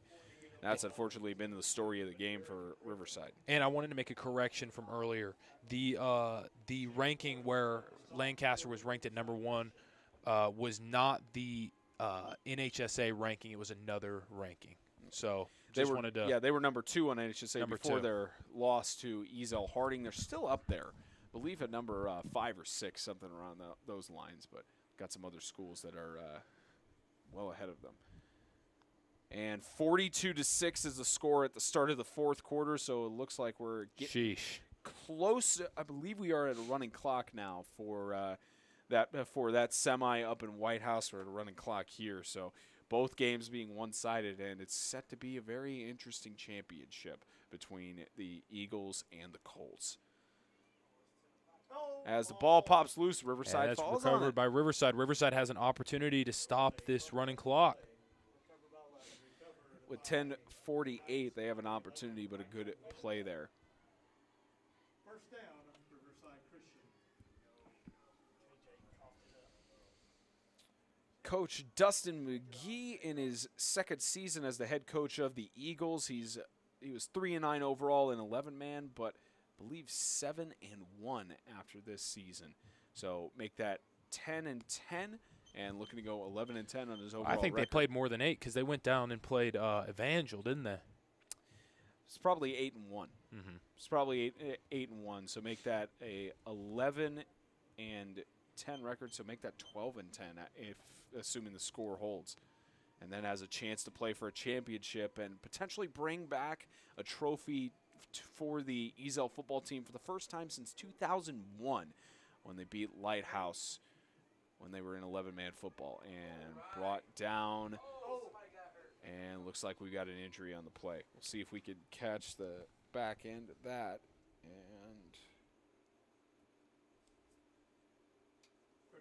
oh, that does not look good. I hope that wasn't what it looked like. It looked like something dangerous there. Okay, he's up and moving. I thought it was worse than it was. He is. I thought it was the other way. It didn't look good.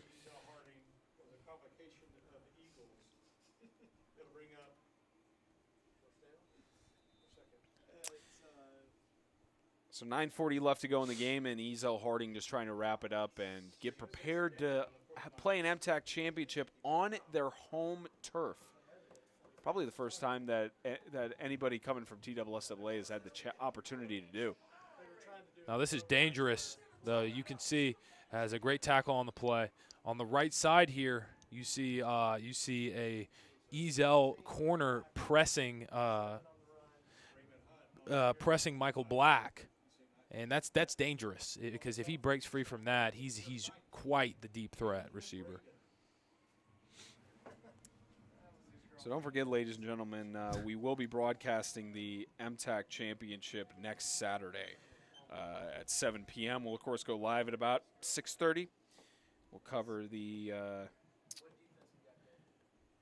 the pregame introductions, do all of that good stuff, and leading up to likely a Christian Community and Ezell-Harding collision for the title. Left side, the catch is made. Will O'Neill, the freshman, gets the reception, and 1st and 10 for Riverside.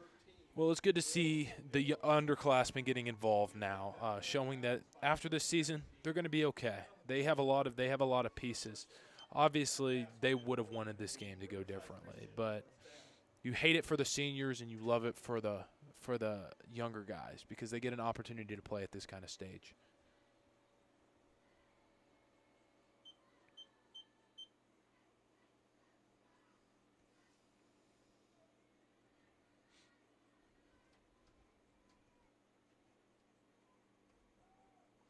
And another chance for Riverside.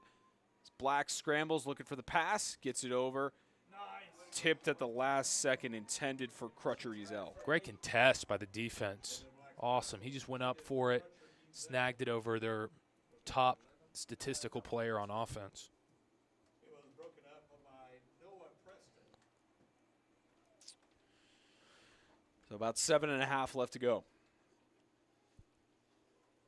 we're going to get into it more on Sunday when we have both of the head coaches and probably and hopefully a player for each team in studio. But this matchup between Christian Community and Ezell, again, it was just a 20-point game when the Colts hosted them on their home turf. Now it's on Ezell's home turf, so it's going to be really interesting. It should be interesting to see how this one pans out. Number 9's walking around on the sideline, looking pretty good. And Riverside tosses to Michael Black.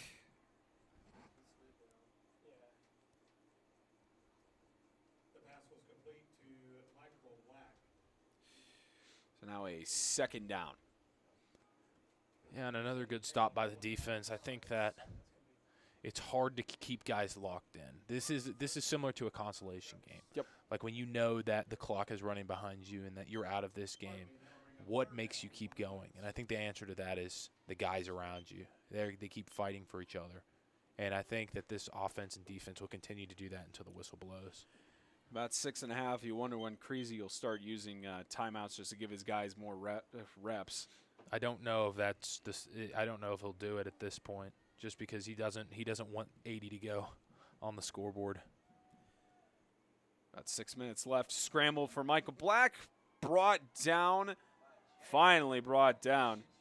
Looks like he gained some yardage, though. That's not the type of hit you want to see, though.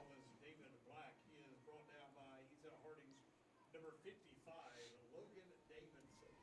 Logan Davidson bringing him down from behind.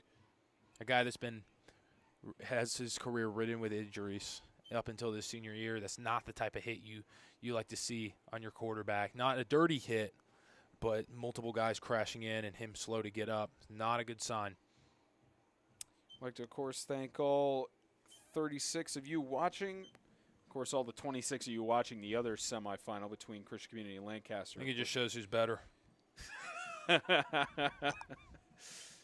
Which one people more anticipated? Which one people want to listen to talk more? Yeah, I mean, I'm not denying that.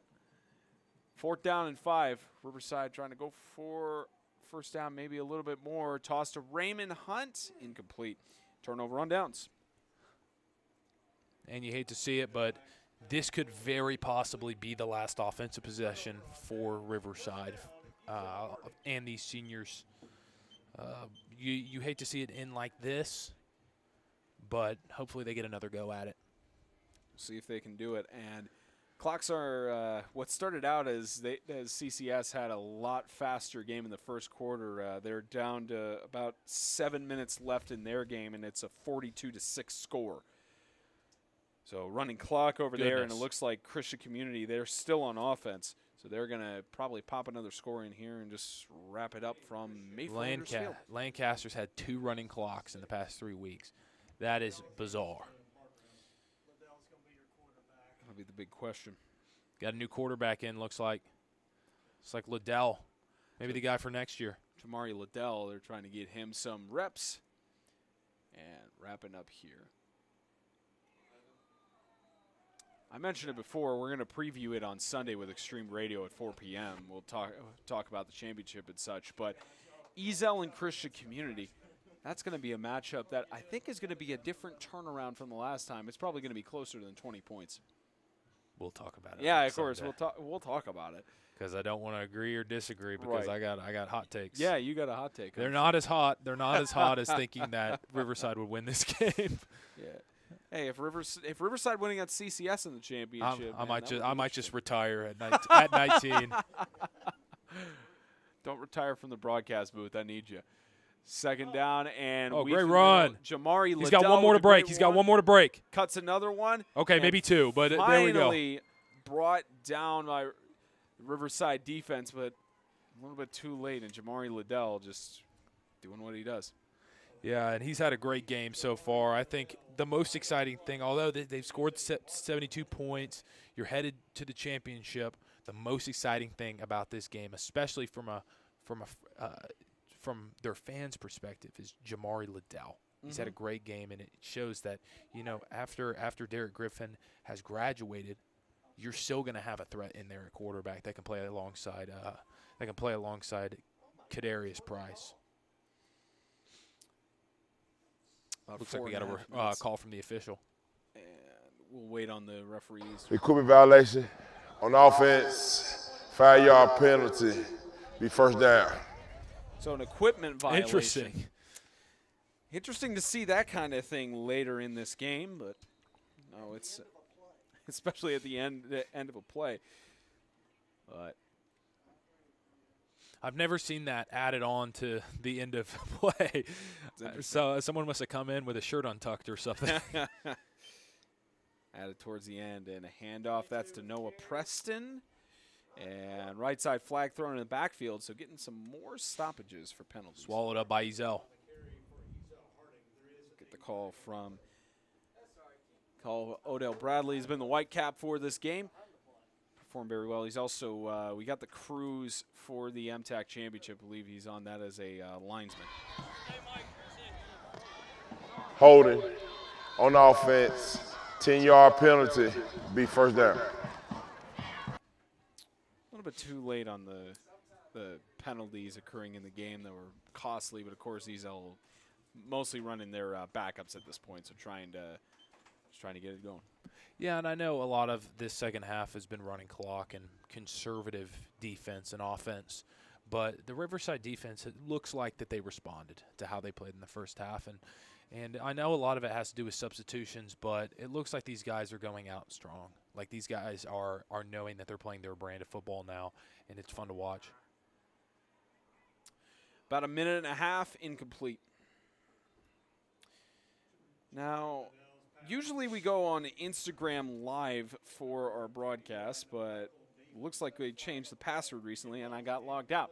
So unless James can give me the password, we'll be on Facebook Live for the post game, and we'll get an interview with Coach Dustin McGee on the victory and false start. On offense, 5-yard penalty. Repeat, first down. And I think they're doing it on purpose. Yep. But what's his name? Number 9 on Lancaster, or not Lancaster. Riverside. That is Marcus Whitworth, Man, Jr. small guy, but he is so scrappy. I coached against him, and he goes in the mud with receivers, and he plays incredible defense. He's a fun guy to watch. So I just got the Instagram password, so we will go live on Instagram for the post game, and that'll be in about 30 seconds. And what an incredible victory for Ezell-Harding at home, even though the number 3 seed was favored. All the hype, everything, and Ezell-Harding is going to have a chance to win their first state championship in 18 years. Absolutely incredible. It's crazy to see that next week we're probably going to have the newcomers versus the OGs. The defending champions. And the celebration begins.